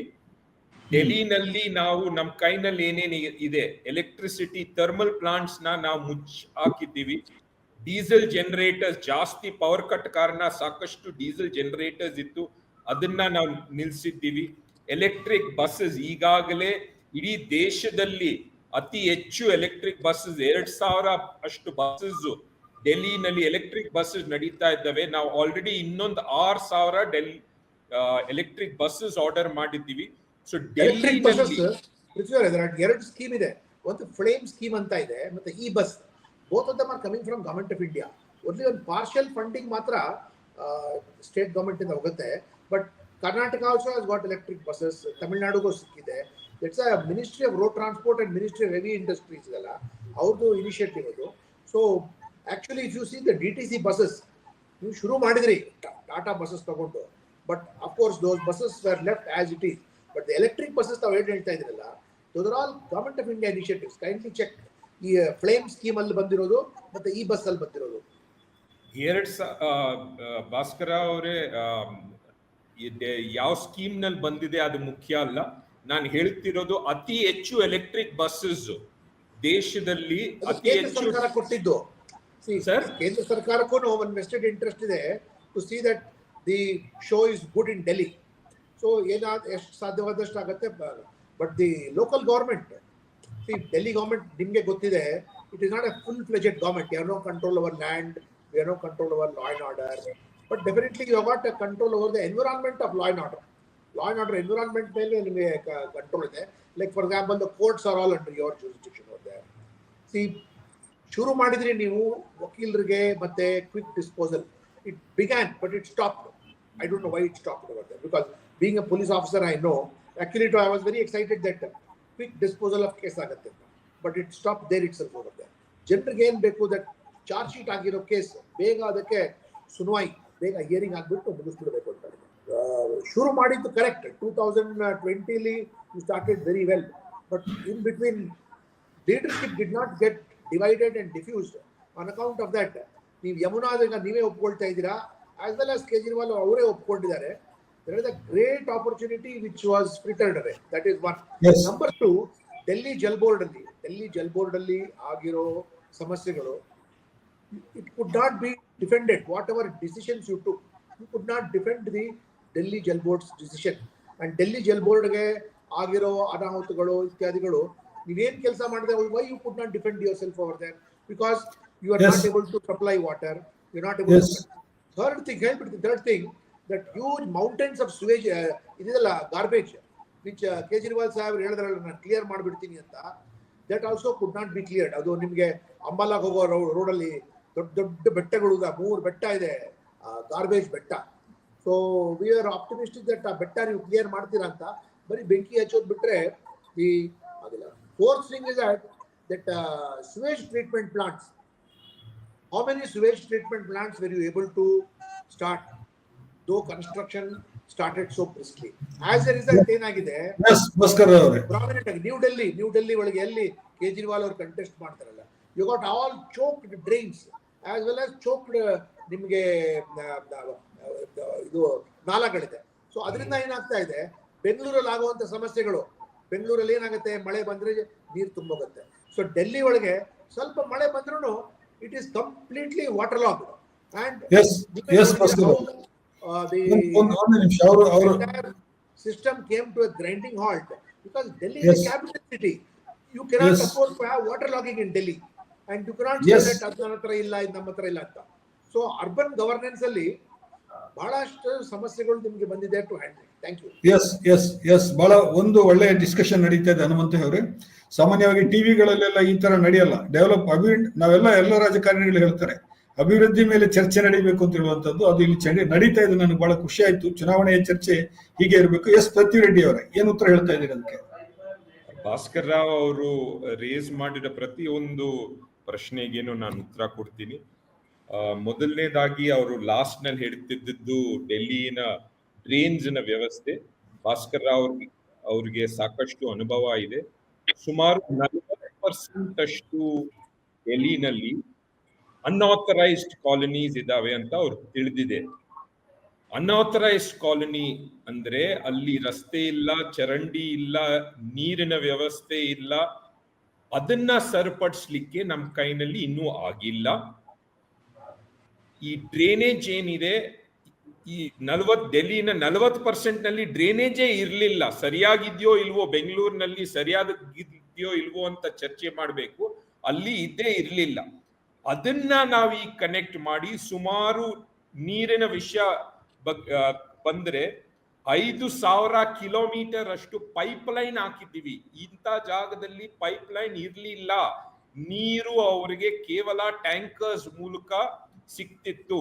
ಆ ಪೈಪ್ ಲೈನ್ ಹಾಕಿದೆ. ಸುಮಾರು 92% ಅಷ್ಟು ಇವತ್ತು ಡೆಲ್ಲಿನ ಜನತೆಗೆ ಮನೆಯಲ್ಲಿ ನೀರು ಬರ ವ್ಯವಸ್ಥೆ ಒಂದು ಮಾಡಿಕೊಟ್ಟಿದ್ದೀವಿ. ಆ ಗಾರ್ಬೇಜಿನ ಹೀಪ್ಸ್ ಏನಿತ್ತು ಅದು ಅನ್ಫಾರ್ಚುನೇಟ್ಲಿ ಬಿಜೆಪಿಯವ್ರು ಉತ್ತರ ಕೊಡಬೇಕು. ಯಾಕಂದ್ರೆ ಅದು MCD ಅವ್ರ ಕೆಳಗಡೆ 15 ವರ್ಷ ಅವ್ರ ಕೈನಲ್ಲಿ ಇತ್ತು. ನಮ್ಗೆ ಬಂದಿದ್ದು ಕೇವಲ 1 ವರ್ಷ. ಆ 1 ವರ್ಷದಲ್ಲಿ ಅವ್ರು 3 years ಆಯ್ತು ನಿಮ್ಮ ಹತ್ರ ಬಂದು. ಸರ್ MCD ಬಂದಿದ್ದು 2 ವರ್ಷ. ಒಂದು ಟರ್ಮ್ ಮುಗಿದಿದೆ, ಸೆಕೆಂಡ್ ಟರ್ಮ್ ಮೇಯರ್ ಆಗಿದ್ದಾರೆ. ಈ ಕಳೆದ 2 ವರ್ಷದಲ್ಲಿ ನಮ್ ಸಾಕಷ್ಟು ಕಷ್ಟ ಇತ್ತು, ನಾವು ಒಪ್ಕೊಂತೀವಿ. ಅರವಿಂದ್ ಕೇಜ್ರಿವಾಲ್ ಏನ್ ಭರವಸೆ ಕೊಟ್ಟಿದ್ದಾರೆ, ಆ ಮೌಂಟನ್ಸ್ ಏನ್ ಇವತ್ತು ನೀವ್ ಅದ್ರ ಬಗ್ಗೆ ಚರ್ಚೆ ಮಾಡ್ತಿದ್ರಿ, ಕ್ಲಿಯರ್ ಮಾಡೋ ಧೈರ್ಯ ನಮ್ಗಿದೆ, ಮಾಡ್ತೀವಿ. ಒಂದ್ ನಿಮಿಷ, ಇದು ಒಂದೇ ಒಂದು ವಿಷಯ. ಲಾಸ್ಟ್ ಈ ಲಾ ಅಂಡ್ ಆರ್ಡರ್ ಬಗ್ಗೆ ಅವರು ಪದೇ ಪದೇ ಹೇಳ್ತಾ ಇದ್ದಾರೆ. ಇಡೀ ದೇಶದಲ್ಲಿ ಇವತ್ತು ಹೇಗೆ ಲಾ ಅಂಡ್ ಆರ್ಡರ್ ಸಿಚುವೇಶನ್ ಕುಸಿತಾ ಇದೆ ಅಂತ ನಾವು ಇವತ್ತೇ ನೋಡ್ಬೋದು. ಕೇವಲ ಡೆಲ್ಲಿ ಮಾತ್ರ ಅಲ್ಲ, ಇವತ್ತು ಮುಂಬೈನಲ್ಲಿ ಒಂದು ಪ್ರಮುಖ ವ್ಯಕ್ತಿ ಅವ್ರ ಮನೆಯಲ್ಲಿ ಜನ ನುಗ್ಬಿಟ್ಟು ಅವ್ರನ್ನ ಸ್ಟ್ಯಾಬ್ ಮಾಡಿ, ಇವತ್ತು ಡೆಲ್ಲಿ ಕ್ರೈಮ್ ಕ್ಯಾಪಿಟಲ್ ಆಗಿದೆ. ಗ್ಯಾಂಗ್ ವಾರ್ಸ್ ನಡೀತಾ ಇದ್ದಾರೆ. ಯಾರೋ ಗುಜರಾತಿನ ಅವ್ರ ರಾಜ್ಯ, 35 ವರ್ಷದಿಂದ ಅವ್ರ ರಾಜ್ಯ, ಅಲ್ಲಿ ಜೈಲ್ನಲ್ಲಿ ಕೂತ್ಕೊಂಡಿರೋ ವ್ಯಕ್ತಿ ಇವತ್ತು ದೇಶದಲ್ಲಿ ಧಮಕಿ ಹಾಕ್ಬಿಟ್ಟು ಇವತ್ತು ಬಿಸ್ನೆಸ್ ಮೆನ್ ಡೆಲ್ಲಿನಲ್ಲಿ ಅವ್ರಿಗೆ ಕಾಲ್ಸ್ ಬರ್ತಿದೆ. ಹೇಗೆ ಒಂದು ಕಾಲದಲ್ಲಿ ಮುಂಬೈ ಅಂಡರ್ ವರ್ಲ್ಡ್ ಇತ್ತು, ಅದೇ ರೀತಿ ಅಮಿತ್ ಶಾ ಮತ್ತು ಬಿಜೆಪಿ ಡೆಲ್ಲಿನ ಇಟ್ಟಿದ್ದಾರೆ. ಸೊ ಆ ಲಾ ಅಂಡ್ ಆರ್ಡರ್ ಸಿಚುವೇಶನ್ ನಾನು ಒಪ್ತೀನಿ, ತುಂಬಾ ಮೋಸವಾದ ಪರಿಸ್ಥಿತಿ ಇದೆ. ಬಟ್ ಅದಕ್ಕೆ ಪ್ರಶ್ನೆ ಕೇಳಬೇಕಿರೋದು ನಮ್ಮ ಹತ್ರ ಅಲ್ಲ, ಬಿಜೆಪಿ ಅವ್ರ ಹತ್ರ. ಇದು ಒಂದು ಆಯಾಮ. ಇನ್ನೊಂದು ಆಯಾಮ ನಾನು ಚೆಕ್ ಮಾಡಬೇಕಾಗಿರೋದು, ಈಗ ಎಲ್ಲ ರಾಜ್ಯಗಳಲ್ಲಿ, ಹನುಮಂತ ಅವರೇ ನಿಮಗೆ ಪ್ರಶ್ನೆ ಇದೆ, ಎಲ್ಲ ರಾಜ್ಯಗಳಲ್ಲಿ ಈಗ ಉಚಿತ ಕೊಡುಗೆಯ ಒಂದು ಪ್ರವಾಹವೇ ಹರಿದು ಬರ್ತಾ ಇದೆ. ನೀವು ಕಾಂಗ್ರೆಸ್ನವರು ಗ್ಯಾರಂಟಿ ಅನ್ನೋ ಹೆಸರಿನಲ್ಲಿ ಕೊಡ್ತಾ ಇದ್ದೀರಾ. ಎಲ್ಲ ಶುರುವಾಗಿದ್ದು ಕೇಜ್ರಿವಾಲ್ ಆಡಳಿತದಿಂದ ಅಂತ ಹೇಳ್ಬಿಟ್ಟು ನಾವು ಹೇಳ್ಬೋದು. ನಾವು ಉಚಿತ ವಿದ್ಯುತ್, ಸಾರಿಗೆ ಬಸ್ನಲ್ಲಿ ಮಹಿಳೆಯರಿಗೆ ಉಚಿತ ಪ್ರಯಾಣ, ಆಮೇಲೆ ನೀರಿನ ಇದು ಕೂಡ ಬಿಲ್ ಕೂಡ ಉಚಿತವಾಗಿ ಮಾಡಿದ್ದು, ಇದೆಲ್ಲವನ್ನ ಕೂಡ. ಇದು ಈಗ 3 ಮಂದಿಗೆ ಪ್ರಶ್ನೆ ಇದು ಏನ್ ತೋರಿಸ್ತಾ ಇದೆ? ಇದು ಇಡೀ ಎಲ್ಲಾ ರಾಜ್ಯಗಳಲ್ಲೂ ಕೂಡ, ಲೋಕಸಭಾ ಚುನಾವಣೆಯಲ್ಲೂ ಕೂಡ ನಾವು ಇಂಥದ್ದು ಉಚಿತ ಕೊಡ್ತೀವಿ ಅನ್ನೋದು ಇದು ಸರಿನಾ? ಇದು ಎಕಾನಮಿಗೆ ಏನಾದ್ರೂ ಹೆಲ್ಪ್ ಆಗುತ್ತಾ, ಅಥವಾ ನಾವು ಜನರನ್ನ ಮೆಚ್ಚಿಸೋದಕ್ಕೆ, ವೋಟ್ ಅನ್ನ ಪಡೆಯೋದಕ್ಕೆ ಏನಾದ್ರೂ ಇದನ್ನ ಬಳಸ್ಕೊಳ್ತಾ ಇದೀವ? ಹನುಮಂತ ಅವರು ಫಸ್ಟ್. ಸರ್, ನಾನು ವೈಯಕ್ತಿಕವಾಗಿ ಮತ್ತು ಪಕ್ಷದ ನಾಯಕನಾಗಿ ಈ ಫ್ರೀ ಬೀಸ್ ಅಂತ ಏನ್ ಕೊಡ್ತಿದೀವಿ, ಉಚಿತ ಕೊಡುಗೆಗಳು, ಇವು ನಮ್ಮ ಎಕಾನಮಿಯನ್ನ ಬೂಸ್ಟ್ ಮಾಡ್ತವೆ, ಒಳ್ಳೆ ಎಕಾನಮಿಯನ್ನ ಹೆಚ್ಚು ಮಾಡ್ತವೆ ಅನ್ನೋ ನಂಬಿಕೆ ಇರೋನು. ನನ್ನ ನಂಬಿಕೆಗೆ ನಾನ್ ಎಕನಾಮಿಸ್ಟ್ ಅಲ್ಲ, ಭಾರತದ ಎಲ್ಲ ಎಕನಾಮಿಸ್ಟ್ಗಳು, ಬಹುತೇಕ ಎಕನಾಮಿಸ್ಟ್ಗಳು, ನೋಬೆಲ್ ಯಾರು ಪ್ರಶಸ್ತಿ ಪಡ್ಕೊಂಡಿದ್ದಾರೆ ಅವರು ಹೇಳಿರುವ ಮಾತುಗಳ ಪ್ರಕಾರ ನಮ್ಮ ಗ್ರೌಂಡ್ ಎಕಾನಮಿ ಚೇತರಿಸ್ಕೋಬೇಕಾದ್ರೆ, ಪ್ರಗತಿ ಆಗ್ಬೇಕಾದ್ರೆ ಈ ಕೊಡುಗೆಗಳು, ಉಚಿತ ಕೊಡುಗೆಗಳು ದೊಡ್ಡ ಕಾಣಿಕೆಯನ್ನು ಕೊಡ್ತವೆ ಅನ್ನೋ ಮಾತನ್ನ ಹೇಳಿದ್ದಾರೆ. ಅದರಲ್ಲಿ ಎರಡನೇ ಮಾತಿಲ್ಲ. ಆದ್ರೆ ಎಲ್ಲವನ್ನೂ ಉಚಿತವಾಗಿ ಕೊಡ್ತೇವೆ ಎನ್ನುವ ಸರ್ಕಾರಗಳು ಅವರ ಅಭಿವೃದ್ಧಿಯ ಕಡೆಗೂ ಗಮನವನ್ನ ಕೊಡಬೇಕಾದಂತ ಜವಾಬ್ದಾರಿ ಅವ್ರ ಮೇಲೆ ಇದೆ. ಅದನ್ನ ಜನರು ಇತ್ಯರ್ಥ ಮಾಡ್ತಾರೆ. ಇನ್ನೊಂದು ಮುಖ್ಯವಾದ ಸಂಗತಿ, ಉಚಿತ ಕೊಡುಗೆಗಳು ಮತ್ತು ಅಭಿವೃದ್ಧಿಯನ್ನ ಯಾವ ಸರ್ಕಾರಗಳು ಸಮತೋಲನದಿಂದ ತೆಗೆದುಕೊಂಡು ಹೋಗ್ತವೆ, ಅದು ಅತ್ಯುತ್ತಮವಾದ ಎಕಾನಮಿ ಅಂತ ನನ್ನ ನಂಬಿಕೆ. ನೀವು ಬರೀ ಉಚಿತ ಕೊಡುಗೆಗಳಿಗೆ ಎಲ್ಲವನ್ನೂ ಕೊಟ್ರೆ ಅದು ಎಕಾನಮಿ ಬೆಳವಣಿಗೆ, ರಾಜ್ಯದ ಅಭಿವೃದ್ಧಿ ಪ್ರಶ್ನೆ ಆಗೋದಿಲ್ಲ. ಆದರೆ ಇದರ ಸಮತೋಲನ ಇರಬೇಕು. ಕರ್ನಾಟಕದಲ್ಲಿ ಅಂತ ಸಮತೋಲನವನ್ನ ಕಾಯ್ದುಕೊಂಡಿದ್ದಾರೆ ಸಿದ್ದರಾಮಯ್ಯನವರು ಅನ್ನೋದು ನನ್ನ ನಂಬಿಕೆ ಮತ್ತು ಜನರಿಗೆ ಸಿಗುತ್ತಿರುವ ವಿಶ್ವಾಸ ಅಂತ ಕೂಡ ನಾನು ಭಾವಿಸ್ತೇನೆ. ಎಸ್ ಪೃಥ್ವಿರೆಡ್ಡಿ ಅವರೇ, ಕರ್ನಾಟಕದ ಬಜೆಟ್ ಅನ್ನೇ ನಾವು ತಗೊಂಡ್ರೆ ಸುಮಾರು 17% ಉಚಿತ ಕೊಡುಗೆಗೆ ಹೋಗ್ತಾ ಇದೆ. 50,000 ಕೋಟಿ ರೂಪಾಯಿ ಅಂದ್ರೆ ಒಂದು ಅಂದಾಜು ನಾನು ಹೇಳೋದು 17%. ಈ ಉಚಿತ ಕೊಡುಗೆಯನ್ನು ನೀವು ಆರಂಭಿಸಿದ್ದು ನನ್ಗೆ ನೆನಪಿದ್ದಂಗೆ. ನನಗೆ ಏನ್ ಹೇಳ್ತೀರಿ ಇದ್ರ ಬಗ್ಗೆ? ಇದರಿಂದ ಏನಾದ್ರೂ ಎಕಾನಮಿಗೆ ಹೆಲ್ಪ್ ಆಗುತ್ತೆ ಅಂತ ಅನ್ಸುತ್ತೆ ನಿಮಗೆ ಪೃಥ್ವಿರೆಡ್ಡಿ ಅವರು? ನಿಮ್ ಪ್ರಶ್ನೆ ಕೇಳಿಸ್ಕೊಳ್ಳಿಲ್ಲ, ಕಟ್ ಆಗಿತ್ತು ಹನೀಫ್ ಅವರು. ಏನಂದ್ರೆ ನೀವು ನನಗೆ ನೆನಪಿದ್ದಂಗೆ ರಾಜಕೀಯವಾಗಿ ನೀವು ಇದನ್ನು ಆರಂಭಿಸಿದ್ದು ಈ ಫ್ರೀ ಬೀಸ್ ಅನ್ನ. ಕರ್ನಾಟಕದ ಬಜೆಟ್ ನಲ್ಲಿ ನಾವು ನೋಡಿದ್ರೆ ಸುಮಾರು 15ರಿಂದ 16% ಫ್ರೀ ಬೀಸಿಗೆ ಹೋಗ್ತಾ ಇದೆ. 50,000 ಕೋಟಿ ರೂಪಾಯಿ ಅಂತ ಹೇಳಿದ್ರೆ ನಾವು ಒಂದು ಅಂದಾಜು ಲೆಕ್ಕ. ಇದು ಏನಾದ್ರೂ ಎಕಾನಮಿಯನ್ನ ಅಪೇಲ್ ಮಾಡೋದಕ್ಕೆ, ಮತ್ತಷ್ಟು ಎಕನಾಮಿಕ್ ಆಕ್ಟಿವಿಟೀಸ್ಗಳು ಜಾಸ್ತಿ ಆಗೋದಕ್ಕೆ ಏನಾದ್ರು ಹೆಲ್ಪ್ ಆಗ್ತಾ ಇದೆಯಾ? ಮೊದಲನೇದಾಗಿ ಇದು ಫ್ರೀ ಬೀಸ್ ಅಂತ ಹೇಳೋದು ನಿಲ್ಸ್ಬೇಕು ಹನೀಫ್ ಅವರೇ. ಯಾರು ಅವ್ರ ಜೋಬಿಂದ ಕೊಡ್ತಾ ಇಲ್ಲ, ಜನ ಕಟ್ಟಿರೋ ತೆರಿಗೆ ಅವ್ರಿಗೆ ವಾಪಸ್ ಕೊಡ್ತಿರೋದಷ್ಟೇ. ಎಲ್ಲಾ ಸರ್ಕಾರಗಳಿಗೆ ಒಂದೊಂದು ಪ್ರಯಾರಿಟಿ ಇರುತ್ತೆ. ನಮಗೆ ಜನಕ್ಕೆ ಮೂಲಭೂತ ಸೌಲಭ್ಯಗಳು ಉಚಿತವಾಗಿ ಕೊಡೋದು ನಮ್ಮ ಪ್ರಯಾರಿಟಿ. ಅದು ಶಿಕ್ಷಣ ಆಗ್ಲಿ, ಆರೋಗ್ಯದ ವ್ಯವಸ್ಥೆ ಆಗ್ಲಿ, ಕುಡಿಯೋ ನೀರಾಗ್ಲಿ, ಮನೆಗೆ ಬೇಕಿರೋ ಅಷ್ಟು ವಿದ್ಯುತ್ ಆಗ್ಲಿ, ಮಹಿಳೆಯರಿಗೆ ನಾವೇನು ಫ್ರೀ ಟ್ರಾನ್ಸ್ಪೋರ್ಟ್ ಮಾಡಿದ್ದು ಅದು ಉಚಿತವಾಗಿ ಕೊಟ್ಟಿರೋ ಕಾರಣ ಏನು ಅಂದ್ರೆ, ಅಲ್ಲಿ ಡೆಲ್ಲಿನಲ್ಲಿ ಈ ಪ್ರಪಂಚದಲ್ಲಿ 42% ಅಷ್ಟು ಮಹಿಳೆಯರು ವರ್ಕ್ ಫೋರ್ಸ್ ನಲ್ಲಿ ಅಂದ್ರೆ ಕೆಲ್ಸಕ್ಕೆ ಹೋಗ್ತಿದ್ದಾರೆ. ಇಂಡಿಯಾನಲ್ಲಿ ಇದ್ದಿದ್ದು ಆವರೇಜ್ 27%, ಡೆಲ್ಲಿನಲ್ಲಿ ಕೇವಲ 11% ಇಷ್ಟು ಇತ್ತು.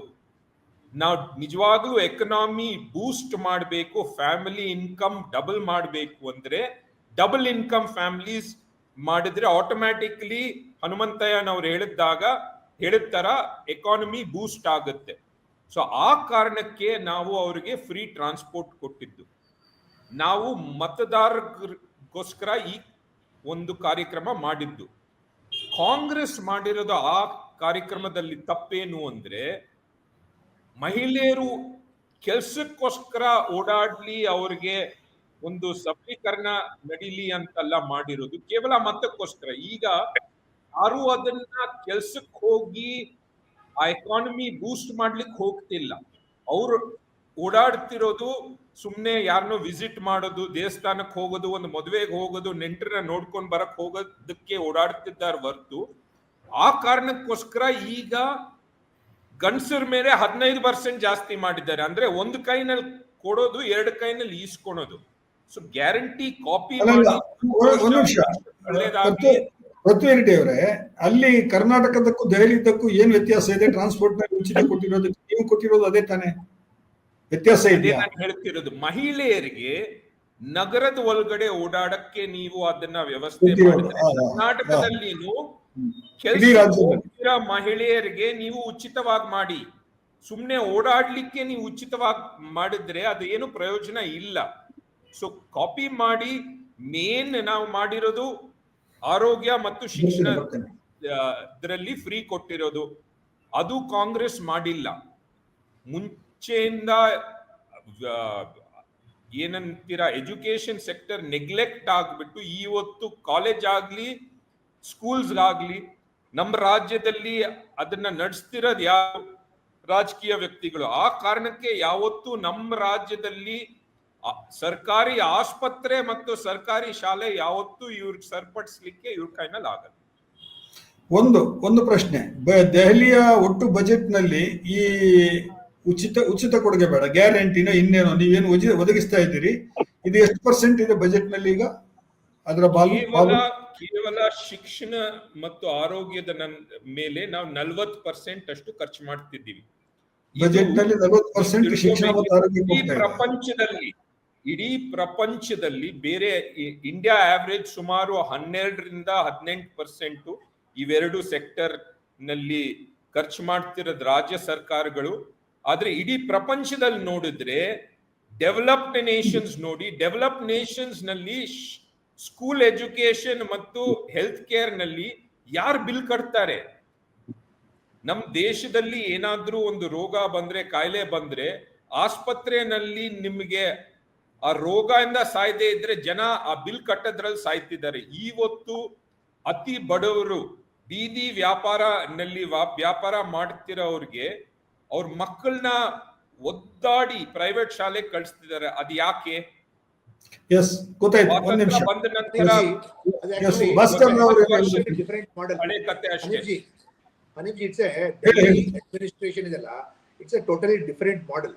ಸೊ ಈಗೇನು ಪೃಥ್ವಿ ರೆಡ್ಡಿ ಅವರು ಹೇಳ್ತಿದಾರಲ್ಲ 40% ಖರ್ಚು ಮಾಡ್ತಿದೆ ಅಂತ, ಹೌದು, it's they are spending 40%, but they are not ಅದು ಸ್ವಲ್ಪ ಮಹತ್ವದ ಸಂಗತಿ ಅಂತ ಅನ್ಸುತ್ತೆ ನನಗೆ. ಯಾವುದೇ ರಾಜ್ಯ ಸರ್ಕಾರಗಳು ಆರೋಗ್ಯ ಮತ್ತು ಶಿಕ್ಷಣಕ್ಕೆ 40% ಬಜೆಟ್ ಅಲ್ಲಿ ಇಡೋದಿದೆಯಲ್ಲ, ಬಹಳ ದೊಡ್ಡ ಸಂಖ್ಯೆ. Delhi government does not spend money on irrigation. It does not spend money on the forest department. It does not spend money on highways over there. So it's a local government. So adar mele na our emphasis agatte avardu. Aadabohudu. But ee freebie idella, freebie is not something new which Aam Aadmi Party or Congress is talking about. ಉಚಿತವಾಗಿ ಕೊಡಬೇಕು ಅನ್ನೋದು ಸಂವಿಧಾನದಲ್ಲಿದೆ, education and medical facilities. ಈಗ 2-3 ಕಡೆ showcase ಮಾಡಿಬಿಟ್ಟು ಹಂಗ್ ಮಾಡಿದೀವಿ ಹಿಂಗ್ ಮಾಡಿದ್ವಿ ಅಂತ ಹೇಳ್ಬಿಟ್ಟು 99% this situation continues to be the same. It is only for poster advertisement that ಇದೆಲ್ಲ ಚೆನ್ನಾಗಿದೆ ಅಂತ.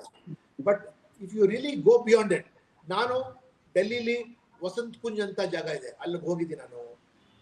ನರೇಲಾ ಅಂತ ಜಾಗ ಇದೆ. ನೀವು ಈಸ್ಟ್ ಡೆಲ್ಲಿಗೆ ಹೋಗಿ, ನೀವು ಯಮುನಾ ಪಾರ್ ಏರಿಯಾಗೆ ಹೋಗಿ, schools have not changed, they are same condition. Whereas Delhi government ಎಲ್ಲಿ ಶೋಕೇಸ್ ಮಾಡ್ತಾರಲ್ಲ, ಒಂದು 50-60 schools, total about 985 schools are there in Delhi. ಈಗ 10 schools ಜಾಸ್ತಿ ಆಗಿರ್ಬೋದು. And hospitals constitutionally ನೀವು ಕೊಡ್ಲೇಬೇಕು ಇದು. And moreover, Delhi government does not spend money on Ram Manohar Lohia Hospital or All India Institute of Medical Sciences. So limited expenditure ಇದೆ ಅವ್ರದ್ದು.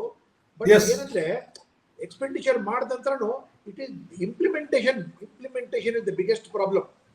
ಅಲ್ಲ, ಒಂದ್ ನಿಮಿಷ. ಸರಿ, ನೀವು ಹೇಳ್ತಾ ಇರೋದು ಸರಿ. ಕೆಲವು ಪ್ರದೇಶಗಳಲ್ಲಿ ಇಂಪ್ಲಿಮೆಂಟ್ ಸರಿಯಾಗಿ ಆಗಿಲ್ಲ ಅನ್ನೋದು ಕೂಡ ಪತ್ರಿಕೆಗಳಲ್ಲಿ, ಸಮೂಹ ಮಾಧ್ಯಮಗಳಲ್ಲಿ ಕೂಡ ಬಂದಿದೆ. ಆದ್ರೆ ನೀವು 15 ವರ್ಷ ದೆಹಲಿಯನ್ನು ಆಳಿದವರು, ನಿಮ್ ಪಕ್ಷ ಆಳಿದೆ 15 ವರ್ಷಗಳ ಕಾಲ. ಆವಾಗ ಈ ಯೋಚನೆ ಯಾವುದು ಬಂದಿರಲಿಲ್ಲ. ಆಮ್ ಆದ್ಮಿ ಅದನ್ನ ಪ್ರಾಯೋಗಿಕವಾಗಿ ಜಾರಿಗೆ ತಂದಿದೆ ಅನ್ನೋದು ಬಹಳ ಮಹತ್ವದ ಸಂಗತಿ. ನಾನು ಹನುಮಂತ ಅವರು ಏನು ಹೇಳಲಿಕ್ಕೆ ಬಯಸಿದ್ರು, ದಯವಿಟ್ಟು ಹನುಮಂತ ಅವರೇ ನೀವೇನು ಹೇಳ್ತಾ ಇದ್ದೀರಿ? ಒಂದು, ದೆಹಲಿಯನ್ನ, ಕರ್ನಾಟಕವನ್ನ, ತಮಿಳುನಾಡು, ಇತರೆ ರಾಜ್ಯಗಳನ್ನ ನಾವು ಕಂಪೇರ್ ಮಾಡಬಾರ್ದು, ದೆಹಲಿ ಹೋಲಿಕೆ ಮಾಡಲೇಬಾರ್ದು. ಕಾರಣ ಏನು ಅಂದ್ರೆ, ದೆಹಲಿ ಕಾಸ್ಮೋಪಾಲಿಟನ್, ಅದು ಇಂಡಸ್ಟ್ರಿ ಕೇಂದ್ರಿತ ಪ್ರದೇಶ, ಸರ್ವಿಸಸ್ ಕೇಂದ್ರಿತ ಪ್ರದೇಶ, ಕೇಂದ್ರ ಸರ್ಕಾರ ಇರೋ ಪ್ರದೇಶ, ತುಂಬಾ ಟ್ಯಾಕ್ಸ್ ಕಲೆಕ್ಟ್ ಆಗೋಂತ ಪ್ರದೇಶ. ಆದ್ರಿಂದ ಕಂಪೇರ್ ಮಾಡಬಾರ್ದು. ಆಗ್ಲೇ ಭಾಸ್ಕರ್ ರಾವ್ ಕೂಡ ಅದೇ ಮಾತು ಹೇಳಿದ್ರು. ಅವರು ನೀರಾವರಿಗೆ ಖರ್ಚು ಮಾಡಬೇಕಾಗಿಲ್ಲ, ಅರಣ್ಯ ಖರ್ಚು ಮಾಡಬೇಕಾಗಿಲ್ಲ, ಆ ಸೆಕ್ಟರ್ಗಳ ಹಣವನ್ನ ಹೆಚ್ಚಾಗಿ ಆರೋಗ್ಯ ಮತ್ತು ಶಿಕ್ಷಣದ ಮೇಲೆ ಬಳಸಿದ್ರೆ ಅದು ಸರಿಯಾದ ಬಳಕೆ ನನ್ನ ಪ್ರಕಾರ. ಅದನ್ನ ನಾನು ಡಿನೇ ಮಾಡೋದಿಲ್ಲ. ಆದ್ರೆ ಕರ್ನಾಟಕದಂತ ರಾಜ್ಯಗಳಿಗೆ ಬಹುಮುಖ ಜವಾಬ್ದಾರಿಗಳಿರ್ತವೆ. ನಾವು ನೀರಾವರಿಗೆ ಲಕ್ಷಾಂತರ ಕೋಟಿ ಖರ್ಚು ಮಾಡಬೇಕಾದಂತ ಜವಾಬ್ದಾರಿ ಇದೆ. ಆದ್ರಿಂದ ಇಲ್ಲಿ ಶಿಕ್ಷಣ ಸ್ವಲ್ಪ ಮುನ್ನೆಲೆಗೆ ಬರದೆ ಹಿನ್ನೆಲೆಗೆ ಸರಿದಿದೆ ಸರ್ಕಾರಿ ಶಾಲೆಗಳು. ಆದ್ರಿಂದ ಜನರ ಖಾಸಗಿ ಶಾಲೆಗಳಿಗೆ ಹೋಗುವ ಭಾರ ಹೆಚ್ಚಾಗಿದೆ. ನನಗೆ ಈಗಲೂ ವಿಶ್ವಾಸ ಇದೆ, ಸರ್ಕಾರ ಖಾಸಗಿ ಶಾಲೆಗಳಿಗೆ ತಮ್ಮ ಮಕ್ಕಳನ್ನ ಒಬ್ಬ ಸಾಮಾನ್ಯ ಕೂಲಿಕಾರ ಕಳಿಸ್ತಿದ್ದಾನೆ ಅಂದ್ರೆ ಅವನ ಆರ್ಥಿಕ ಶಕ್ತಿ ಸ್ವಲ್ಪ ಸಬಲ ಆಗಿರ್ಬೇಕು. ಆ ಕೆಲಸವನ್ನು ಕರ್ನಾಟಕ ಸರ್ಕಾರ ಮಾಡಿದೆ. ಆಮೇಲೆ ಕರ್ನಾಟಕ ಸರ್ಕಾರದಲ್ಲಿ ಇನ್ನೊಂದು ಮುಖ್ಯವಾದ ಸಂಗತಿ ಇದೆ. ಕಾಂಗ್ರೆಸ್ ಅಧಿಕಾರದಲ್ಲಿ ಇದ್ದಾಗಲೆಲ್ಲವೂ ಕಾಲದಲ್ಲಿ ಈ ಕೊಡುಗೆಗಳನ್ನ ಕೊಡುವ ಕೆಲಸವನ್ನ ಬೇರೆ ಬೇರೆ ರೂಪದಲ್ಲಿ ಮಾಡಿದೆ. ಸರ್ಕಾರಿ ಶಾಲೆಗಳ ಸಬಲೀಕರಣ ಇರ್ಬೋದು, ಆರೋಗ್ಯ ಕೇಂದ್ರಗಳು ಇವತ್ತು ರಾಷ್ಟ್ರೀಯ ಸರಾಸರಿ ಏನಿದೆ ಅದಕ್ಕಿಂತ ಹೆಚ್ಚು ಕರ್ನಾಟಕದಲ್ಲಿ ಸರ್ಕಾರಿ ಆಸ್ಪತ್ರೆಗಳಿವೆ. ಈ ಸರ್ಕಾರಿ ಆಸ್ಪತ್ರೆಗಳು ಸಬಲೀಕರಣ ಆಗಬೇಕು, ಇನ್ನು ದೊಡ್ಡ ಪ್ರಮಾಣದಲ್ಲಿ ಖಾಸಗಿ ಆಸ್ಪತ್ರೆಗಳನ್ನು ಮೀರಿಸುವಂತಾಗಬೇಕು ಅನ್ನೋದು ಬಹಳ ಮುಖ್ಯವಾದದ್ದು. ನಾನು ಒಮ್ಮೆ ಪಾರ್ಲಿಮೆಂಟರಿ ಕಮಿಟಿಯಲ್ಲಿ ನಮ್ಮ ಜಯದೇವ ಹಾಸ್ಪಿಟ್ಲು ನಾನು ಭೇಟಿ ಮಾಡೋದಕ್ಕೆ ಪಾರ್ಲಿಮೆಂಟರಿ ಕಮಿಟಿ ಬಂದಿತ್ತು, ನಾನು ಅದರ ಸದಸ್ಯನಿದ್ದೆ. ಅವರು ನೋಡಿ, ನೀವು ಸರ್ಕಾರಿ ಆಸ್ಪತ್ರೆ ಕರ್ಕೊಂಡು ಹೋಗಿ ಅಂದ್ರೆ ಪ್ರೈವೇಟ್ ಆಸ್ಪತ್ರೆಗೆ ಬಂದಿದ್ದೀರಿ ಅಂತ ಹೇಳಿದ್ರು ನನಗೆ. ನಾವು ಅವಾಗ ಅವ್ರಿಗೆ ಕ್ಲಾರಿಫೈ ಮಾಡ್ಬೇಕಾಯ್ತು, ತಿಳಿಸಿ ಹೇಳ್ಬೇಕಾಯ್ತು, ಇದು ಸರ್ಕಾರಿ ಆಸ್ಪತ್ರೆ ಖಾಸಗಿ ಆಸ್ಪತ್ರೆಗಿಂತಲೂ ಚೆನ್ನಾಗಿ ನಡೀತಿದೆ ಅಂತ ಹೇಳಿ. ನಮ್ಮ ಅನೇಕ ಆಸ್ಪತ್ರೆಗಳು, ವಿಕ್ಟೋರಿಯಾ ಹಾಸ್ಪಿಟಲ್ ಪಕ್ಕದಲ್ಲಿ ಇರುವಂತ ಆಸ್ಪತ್ರೆ ಗ್ಯಾಸ್ಟ್ರೋ ಎಂಟರಾಲಜಿ ಖಾಸಗಿ ಆಸ್ಪತ್ರೆಗಿಂತಲೂ ಅತ್ಯಂತ ಕಡಿಮೆ ಖರ್ಚಿನಲ್ಲಿ ಜನರಿಗೆ ಸೇವೆ ಒದಗಿಸ್ತಾ ಇದೆ. ಲಿವರ್ ಟ್ರಾನ್ಸ್ಪ್ಲಾಂಟೇಶನ್ ಅನ್ನೋ ಅಂತ ಕಠಿಣವಾದ ಕೆಲಸಗಳನ್ನು ಸರ್ಕಾರಿ ಆಸ್ಪತ್ರೆಗಳು ಮಾಡ್ತಾ ಇವೆ. ಆದ್ರಿಂದ ನನಗನ್ನಿಸ್ತಿದೆ ಈ ಮಾಡೆಲ್ ಅನ್ನ ದೆಹಲಿ ಕೂಡ ಜಾರಿಗೆ ಮಾಡಿದ್ರೆ ಒಳ್ಳೇದು. ದೆಹಲಿಯಲ್ಲಿ ಜಾರಿ ಆಗ್ಬೇಕು. ಅವರ ನಮ್ಮ ಕ್ಲಿನಿಕ್ಕು ಅವೆಲ್ಲ ಏನ್ ಮಾಡಿದ್ದಾರೆ, ಮೊಹಲ್ಲಾ ಕ್ಲಿನಿಕ್ಗಳು ಒಳ್ಳೆ ಕೆಲಸ ಅದು, there is no doubt about it. ಆದರೆ ಇನ್ನೂ ಅದರ ಆಡಳಿತದಲ್ಲಿ ಬದಲಾವಣೆ ಆಗ್ಬೇಕಾದ್ರೆ ದೆಹಲಿಗೆ ಕೆಲವು ಮೂಲಭೂತ ಬದಲಾವಣೆಗಳಾಗಬೇಕಾಗ್ತದೆ. ಕೇಂದ್ರ ಸರ್ಕಾರ ಏನೆಲ್ಲ ಮಾಡಿದೆ ಅಂತ ನನಗೆ ಗೊತ್ತಿದೆ. ಅಲ್ಲಿ ಆಮ್ ಆದ್ಮಿ ಪಾರ್ಟಿ ನಾಯಕರನ್ನೆಲ್ಲ ವಿನಾಕಾರಣ ಜೈಲಿಗೆ ಹಾಕಿದ್ದು ನಮಗೆ ಗೊತ್ತಿದೆ. ಆಮ್ ಆದ್ಮಿ ಪಾರ್ಟಿ ಅಥವಾ ಯಾವುದೇ ಪಾರ್ಟಿ ಅಧಿಕಾರದಲ್ಲಿದ್ದು ಕೇಂದ್ರದಲ್ಲಿ ಬೇರೆ ಸರ್ಕಾರ ಇದ್ರೆ ಆ ಸರ್ಕಾರಗಳು ತಮ್ಮ ಲೆಫ್ಟಿನೆಂಟ್ ಗವರ್ನರ್ ಮೂಲಕ ಅಧಿಕಾರ ನಡೆಸೋದನ್ನು ಕೂಡ ನಾನು ಕಂಡಿದ್ದೇನೆ.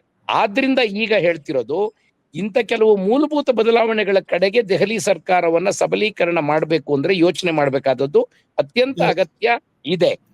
ಇದು ಬಹಳ ಮುಖ್ಯವಾದದ್ದು ಅಂತ. ಯಾಕೆಂದ್ರೆ ಲಾ ಅಂಡ್ ಆರ್ಡರು ಕೇಂದ್ರ ಸರ್ಕಾರದ ಕೈಯಲ್ಲಿದೆ. ರಾಜ್ಯ ಸರ್ಕಾರಗಳಿಗೆ ಅನೇಕ ವಿಚಾರಗಳಲ್ಲಿ ಅಧಿಕಾರವೇ ಇರೋದಿಲ್ಲ. ಆದರೆ ಜನರು ರಾಜ್ಯ ಸರ್ಕಾರವನ್ನ ದೂಷಣೆ ಮಾಡೋ ಪರಿಸ್ಥಿತಿ ಕೂಡ ಇದೆ.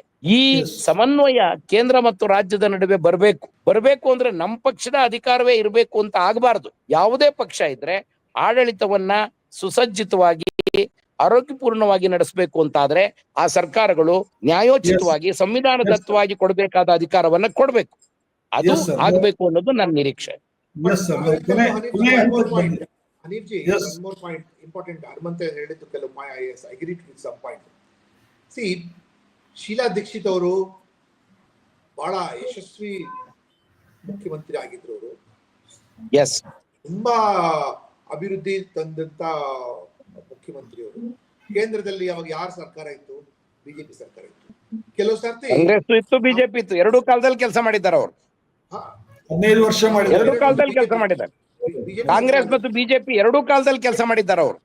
ಬಿಜೆಪಿ ಗವರ್ಮೆಂಟ್ ಇತ್ತಲ್ಲ, ಅಲ್ಲಿ ಬಿಜೆಪಿ ಜೊತೆ ಕೆಲಸ ಮಾಡಿದಾರಲ್ಲ. ಹೌದೌದು, ನೋ ಡೌಟ್ ಅಬೌಟ್. ಎಲ್ಲಾನು ಒಂದ್ ಕಡೆ ಆದ್ರೂ there was no personal clashes.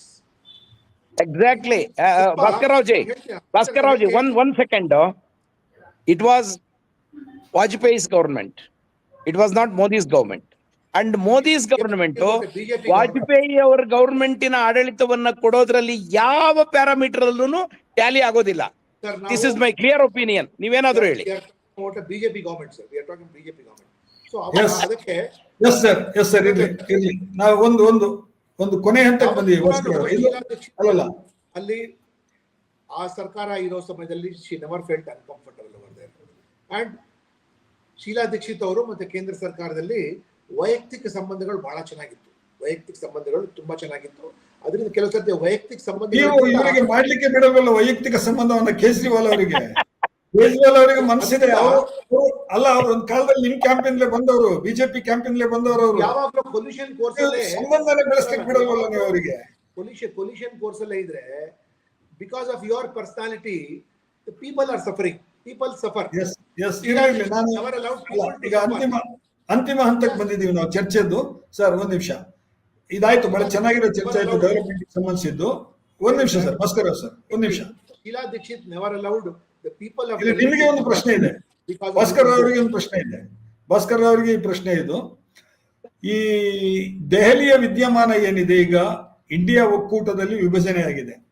India ಒಕ್ಕೂಟದಲ್ಲಿ ಪರಸ್ಪರ ಎದುರಾಳಿಗಳಾಗಿ ನಿಂತಿದ್ದಾರೆ ಎರಡು ಪಕ್ಷದವರು. ಇದು ದೆಹಲಿ ಇಲೆಕ್ಷನ್ನ ಒಂದು ಫಲಿತಾಂಶ ಬಂದ ನಂತರ ಇಂಡಿಯಾ ಒಕ್ಕೂಟ ಪೂರ್ತಿಯಾಗಿ ವಿಭಜನೆ ಆಗುತ್ತೆ, ಥರ್ಡ್ ಫ್ರಂಟ್ ಒಂದು ಆರಂಭ ಆಗುತ್ತೆ ಅನ್ನುವಂತ ಒಂದು ಮಾತು ಕೇಳಿ ಬರ್ತಾ ಇದೆ. ನೀವು ಇದ್ರ ಬಗ್ಗೆ ಏನ್ ಹೇಳ್ತೀರಿ ಭಾಸ್ಕರ್? ಈಗ ಕೇಂದ್ರ ಚುನಾವಣೆ ಇನ್ನು 4.5 ವರ್ಷ ದೂರ ಇದೆ. ಮತ್ತೆ ಇಂಡಿಯಾ ಒಕ್ಕೂಟ ಬಂದಿದ್ದೇ ಕೇಂದ್ರ ಚುನಾವಣೆ ಸಲುವಾಗಿ. ಮತ್ತೆ ಕಾರ್ಯಕ್ರಮದ ಪ್ರಾರಂಭ ಆಗುವಾಗ ತಾವೇ ಹೇಳಿದ್ರಿ, ಮಮತಾ ಬ್ಯಾನರ್ಜಿ ಮತ್ತೆ ಒಮರ್ ಅವರು ಮತ್ತೆ ಅಖಿಲೇಶ್ ಯಾದವ್ ಅವರು ಯಾಕೆ ಎಲ್ಲರೂ they are with Arvind Kejriwal and not with Rahul Gandhi ಅಂದ್ರೆ everybody wants to be in the winning side or other on the side which is stronger. Whereas for some reasons best known, Congress did not do anything to strengthen its presence in Delhi. ಏನು ಮಾಡೇ ಇಲ್ಲ ಅವರು. ಒಂಥರ ಶಸ್ತ್ರ ತ್ಯಾಗ ಮಾಡಿಬಿಟ್ಟಿದ್ದಾರೆ. ದಯವಿಟ್ಟು ತಪ್ಪು ತಿಳ್ಕೊಬೇಡಿ sir, but that is the ground report. ಅಲ್ಲಲ್ಲ, ನನ್ನ ಪ್ರಶ್ನೆ ಇರೋದು ಇಂಡಿಯಾ ಒಕ್ಕೂಟ ವಿಭಜನೆ ಆಗುತ್ತಾ, ಥರ್ಡ್ ಫ್ರಂಟ್ ಆಗುತ್ತಾ? ಸೊ ಈಗ ಮುಂದೆ ಎಲ್ಲ ಚುನಾವಣೆಗಳು ಬರ್ತವೆ ರಾಜ್ಯದಲ್ಲಿ, ರಾಷ್ಟ್ರದಲ್ಲಿ. ಸೊ ಕೇಂದ್ರ ಚುನಾವಣೆ ಮುಗೀತು ಈಗ. ಸೊ ಈಗ ನೆಕ್ಸ್ಟ್ ಡೆಲ್ಲಿ ಚುನಾವಣೆ, ದೆನ್ MCD ಚುನಾವಣೆ ಬರುತ್ತೆ, ಡೆಲ್ಲಿ ಮುನ್ಸಿಪಲ್ ಕಾರ್ಪೊರೇಷನ್ ಚುನಾವಣೆ ಬರುತ್ತೆ, ಬಾಂಬೆ ಕಾರ್ಪೊರೇಷನ್ ಬೇರೆ ಬೇರೆ ಎಲ್ಲಾ ಚುನಾವಣೆಗಳು ರಾಜ್ಯಾದ್ಯಂತ ಮತ್ತೆ ರಾಷ್ಟ್ರಾದ್ಯಂತ ರಾಷ್ಟ್ರ ಮಟ್ಟದಲ್ಲಿ ಆಗೋಯ್ತು. ಸೊ ಅದು ಇಂಡಿಯಾ ಒಕ್ಕೂಟ serve its purpose. So everybody has to carry on with their own. So ಅಲ್ಲಿ ಆಮ್ ಆದ್ಮಿ ಪಾರ್ಟಿ ಇದೆ ಅಂದ ತಕ್ಷಣ ಕಾಂಗ್ರೆಸ್ ಅವರೇನು ಬಾಗಲ್ ಹಾಕೊಳಕ್ ಆಗೋದಿಲ್ಲ ಅಲ್ಲಿಗೆ. BJP standing all alone, whereas it is India ಒಕ್ಕೂಟ which is a congregation of several parties. ನಾಳೆ TMC cannot open its shop in Delhi. ನಾಳೆ ಇವರು Samajwadi party it has got a huge presence of ಅಂದ್ರೆ ಉತ್ತರ ಪ್ರದೇಶದವರು. Yes sir, we are running out of time. Yes sir, we are running out of time. ನಿಮ್ಗೊಂದು compliment ಕೊಟ್ಟಿದ್ದಾರೆ ಪೃಥ್ವಿ ರೆಡ್ಡಿ ಅವರೇ, everybody is going with winning side ಅಂತ ಅವ್ರು ಗೊತ್ತಾಗದೆ ಹೇಳಿದ್ದಾರೆ ಭಾಸ್ಕರ್ ಅವರು. ಮುಲಾಯಂ ಸಿಂಗ್ ಯಾದವ್ ಅವ್ರದ್ದು ಇವ್ರದ್ದೆಲ್ಲ ಪ್ರಸ್ತಾಪ ಹೇಳ್ಬೇಕಾದ್ರೆ ಎನಿಹೌ ಇದನ್ನ ನಾನು ಕೇಳೋದು ನಿಮ್ಗೆ, ಇಂಡಿಯಾ ಒಕ್ಕೂಟ ಉಳಿತದ ಇಲ್ವಾ ಎಲೆಕ್ಷನ್ ನಂತರ? ಆಗ್ಲೇ ಬಿದ್ದೋಗ್ತಾ ಬರ್ತಾ ಇದೆ. ಮೊದಲನೇದಾಗಿ ಭಾಸ್ಕರ್ ರಾವ್ ಅವರಿಗೆ ಧನ್ಯವಾದಗಳು. ಅವರು ಶಿಕ್ಷಣದ ಬಗ್ಗೆ ಮಾತಾಡ್ತಾ ಇದ್ರು. ಕೆಲವು ಶಾಲೆಗಳು ಕಟ್ಟಿ ನಾವು 65 ವರ್ಷಗಳಲ್ಲಿ ಡೆಲ್ಲಿನಲ್ಲಿ ಸುಮಾರು 24,000 ಹೊಸ ಕ್ಲಾಸ್ ರೂಮ್ಸ್ ಕಟ್ಟಿದ್ರು. ನಾ 10 ವರ್ಷದಲ್ಲಿ 22,000 ಕ್ಲಾಸ್ ರೂಮ್ಸ್ ಕಟ್ಟಿದ್ದೀವಿ. ನಾನು ಚಾಲೆಂಜ್ ಮಾಡ್ತಿರೋದು ಬಿಜೆಪಿಗೆ ಇಷ್ಟೇ, ಇಡೀ ದೇಶದಲ್ಲಿ 20 ರಾಜ್ಯಗಳಲ್ಲಿ ನಿಮ್ ಸರ್ಕಾರ ಇದೆ, ಯಾವ್ದಾದ್ರೂ ರಾಜ್ಯಗಳಲ್ಲಿ ಒಂದು ಕಂಪೇರಬಲ್ ಸರ್ಕಾರಿ ಶಾಲೆ ದಯವಿಟ್ಟು ತೋರ್ಸ್ಕೊಟ್ಬಿಡಿ. ಯಾವ ಮಟ್ಟಕ್ಕೆ ಅವ್ರು ಸುಳ್ಳು ಹೇಳ್ತಾರೆ ಅಂದ್ರೆ, ಈ ಮೊನ್ನೆ ನಡೆದಿರೋ ಗುಜರಾತ್ ಚುನಾವಣೆ ಮುಂಚಿತವಾಗಿ ಅವರು ಪ್ರಧಾನಮಂತ್ರಿ ಅವರು ಒಂದು ಡಮ್ಮಿ ಕ್ಲಾಸ್ ರೂಮ್ ಮಾಡಿಸ್ಬಿಟ್ಟು ಅದರಲ್ಲಿ ಫೋಟೋ ತೆಗೆದು ವೈರಲ್ ಮಾಡಿಸಿದ್ರು. ಸೊ ನನ್ನ ಅಭಿಪ್ರಾಯದಲ್ಲಿ ಒಂದೇ ಒಂದು ನಿಮಿಷ ಮುಗಿಸ್ಬಿಡ್ತೀನಿ. ಇಂಡಿಯಾ ಒಕ್ಕೂಟದ ಬಗ್ಗೆ ನೀವೇನು ಪ್ರಶ್ನೆ ಕೇಳಿದ್ರಿ ನೋಡಿ, ಪ್ರತಿ ಒಂದು ಚುನಾವಣೆಯಲ್ಲಿ ವಿಷಯಗಳು ಬೇರೆ. ಸ್ಥಳೀಯ ಚುನಾವಣೆಯಲ್ಲಿ, ರಾಜ್ಯ ಚುನಾವಣೆಯಲ್ಲಿ, ರಾಷ್ಟ್ರ ಚುನಾವಣೆಯಲ್ಲಿ ವಿಷಯಗಳು ಬೇರೆ. ನಾವೆಲ್ಲ ಕೈ ಜೋಡಿಸಿದ್ದು ರಾಷ್ಟ್ರನ ಉಳಿಸ್ಬೇಕು, ಸಂವಿಧಾನ ಉಳಿಸ್ಬೇಕು, ಡೆಮಾಕ್ರಸಿ ಉಳಿಸ್ಬೇಕು ಅಂತ ಆ ಸಮಯದಲ್ಲಿ ನಾವು ಒಟ್ಟಿಗೆ ಬಂದ್ವಿ. ತಿರುಗಿ ಅಂತದ್ದು ಅವಶ್ಯ ಇದ್ರೆ ನಾವು ಡೆಫಿನೆಟ್ಲಿ ಒಟ್ಟಿಗೆ ಬಂದೇ ಬರ್ತೀವಿ. ಆದ್ರೆ ಭಾಸ್ಕರ್ ರಾಯರವರು ಒಂದು ಶಾಕಿಂಗ್ ವಿಷಯ ಹೇಳಿದ್ರು, ನಾವು ಡೆಲ್ಲಿನಲ್ಲಿ ವಿ ಆರ್ ಸ್ಟ್ಯಾಂಡಿಂಗ್ ಅಲೋನ್ ಅಂದ್ರೆ ಇಂಡಿಯಾ ಒಕ್ಕೂಟ ಬಿಟ್ಬಿಡಿ, ಅವರು ಈ ಕಾರ್ಯಕ್ರಮನಲ್ಲಿ NDA ಇಲ್ಲ ಅಂತ ಒಪ್ಕೊಂಡ್ಬಿಟ್ರಲ್ಲ, NDA ಇಲ್ವೇ ಇಲ್ಲ ಅಂತ ಸ್ಟ್ಯಾಂಡಿಂಗ್ ಅಲೋನ್ ಅಂತ ಅವರೇ ಒಪ್ಕೊಂಡ್ಬಿಟ್ರು. ಅಂದ್ರೆ NDAನು ಮುಗಿದೋಯ್ತಾ, ಇಂಡಿಯಾ ವಿಷಯ ಬಿಟ್ಟು ಇದು NDAನು ಮುಗಿದೋಯ್ತು ಅಂತ. ಪೃಥ್ವಿ ರೆಡ್ಡಿ ಅವರ ಕೊನೆ ಪ್ರಶ್ನೆ ಹನುಮಂತಯ್ಯ ಅವರಿಗೆ, ಈ ಚುನಾವಣೆಯ ನಂತರ ಇಂಡಿಯಾ ಒಕ್ಕೂಟ ಒಂದಾಗಿ ಉಳಿತದ? ಖಂಡಿತ ಉಳಿತದೆ ಸರ್. ನಾವು ಅನೇಕ ರಾಜ್ಯಗಳಲ್ಲಿ ಸ್ಥಳೀಯ ಪಕ್ಷಗಳ ಜೊತೆ, ಪ್ರಾದೇಶಿಕ ಪಕ್ಷಗಳ ಜೊತೆ ಹೋರಾಟ ಮಾಡಿದ್ದೇವೆ, ಜೊತೆ ಅಲಿಯನ್ಸ್ ಆಗಿ ಚುನಾವಣೆಗಳನ್ನು ಎದುರಿಸಿದ್ದೇವೆ. ಆ ನಂತರ ಒಂದು ರಾಷ್ಟ್ರೀಯ ಹಿತಾಸಕ್ತಿಯ ದೃಷ್ಟಿಯಿಂದ, ದೇಶದ ಹಿತಾಸಕ್ತಿ ದೃಷ್ಟಿಯಿಂದ ಈ ಅಲಿಯನ್ಸ್ ಅನ್ನ ಉಳಿಸ್ಕೊಳ್ಬೇಕಾಗ್ತದೆ, ಉಳಿಸ್ಕೊಳ್ತೇವೆ, ಅದರಲ್ಲಿ ಅನುಮಾನ ಇಲ್ಲ. Hanif sir, 1 second. ಹನುಮಂತ ಅವ್ರಿಗೆ ಪ್ರಶ್ನೆ ಕೇಳಿ ಸರ್. ನಿಮ್ಗೆ ನೋಡಿ ಪಾಪ ಲೋಕಸಭಾ ಚುನಾವಣೆಯಲ್ಲಿ ಆಮ್ ಆದ್ಮಿ ಪಾರ್ಟಿ ನಿಮ್ಗೆ ಎಷ್ಟು ಸಪೋರ್ಟ್ ಮಾಡಿದ್ರು. ನಿಮ್ಗೆ 11 ವೇಕೆನ್ಸಿ ಇತ್ತು, ನಿಮ್ಗೆ MLC ಇದೆ. ಒಬ್ಬರಾದ್ರೆ ಪೃಥ್ವಿ ರೆಡ್ಡಿ ಒಬ್ಬರಾದ್ರೆ ನೀವು MLC ಮಾಡ್ಬೋದಾಗಿತ್ತಲ್ಲ ನಿಮ್ಗೆ. ಇಲ್ಲ, ಅಂತ ಸಂದರ್ಭ ಬಂದ ಖಂಡಿತ ಪರಿಗಣಿಸೋಣ. ಅವರು ಅಂತ ಸಂದರ್ಭ ಬಂದು ಎಷ್ಟು ಜನ ಇದ್ರಲ್ಲ ಅಷ್ಟು ಜನ ನಿಮ್ಗೆ ಸಪೋರ್ಟ್ ಮಾಡಿದ್ರು. ನೀವು ಅವ್ರಿಗೆ ಏನ್ ಕೊಟ್ರಿ? ನೀವು ಇಲ್ಲ ಬಿಟ್ಟು 6 ಸೀಟ್ ಇರೋದು ಕಾಂಗ್ರೆಸ್ ಕೊಡೋದಕ್ಕೆ ಜಗಳ ನಡೀತಾ ಇದೆ. ನೀವು ಭಾಸ್ಕರ್ ರಾಯರ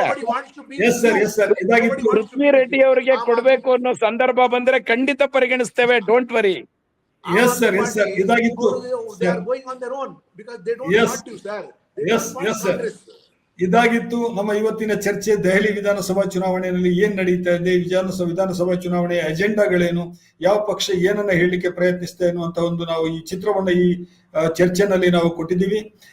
ಎನಿಹೌ ಇದನ್ನ ಇನ್ನೊಂದು ರೀತಿಯಲ್ಲಿ ನಾವು ಈ ಚರ್ಚೆಯನ್ನು ಮುಂದುವರಿಸಬಹುದು. ಇವತ್ತಿನ ನಮ್ಮ ಚರ್ಚೆಯಲ್ಲಿ ಭಾಗವಹಿಸಿದಂತ ಎಲ್ ಹನುಮಂತಯ್ಯ ಅವರು ಕಾಂಗ್ರೆಸ್ ಪಕ್ಷದ ಮಾಜಿ ರಾಜ್ಯಸಭಾ ಸದಸ್ಯರು ಮತ್ತು ಹಿರಿಯ ನಾಯಕರು, ಅದೇ ರೀತಿ ಆಮ್ ಆದ್ಮಿ ಪಕ್ಷದ ರಾಷ್ಟ್ರೀಯ ಜಂಟಿ ಕಾರ್ಯದರ್ಶಿಯಾಗಿರುವಂತಹ ಪೃಥ್ವಿ ರೆಡ್ಡಿ ಅವರು, ಹಾಗೆ ಭಾಸ್ಕರ್ ರಾವ್ ಅವರು, ಈ ಮೂರು ಮಂದಿಗೂ ಕೂಡ ನಾನು ಬಿಜೆಪಿ ಪಕ್ಷದ ಭಾಸ್ಕರ್ ರಾವ್ ಅವರಿಗೆ ಮೂರು ಮಂದಿಗೂ ಕೂಡ ನಾನು ತ್ರಿವರ್ಣ ನ್ಯೂಸ್ ನ ಪರವಾಗಿ ನಾನು ಕೃತಜ್ಞತೆಗಳನ್ನು ಅರ್ಪಿಸ್ತೇನೆ. ಇಂತಹ ಇನ್ನಷ್ಟು ಗುಣಮಟ್ಟದ ಚರ್ಚೆಗಳಿಗಾಗಿ, ಸಾವಧಾನದ, ಸಮಾಧಾನದ ಮತ್ತು ವಿಷಯ ಆಧಾರಿತವಾದಂತಹ ಚರ್ಚೆಗಳಿಗಾಗಿ ಸದಾಕಾಲ ತ್ರಿವರ್ಣ ನ್ಯೂಸ್ ಅನ್ನು ನೋಡ್ತಾ ಇರಿ.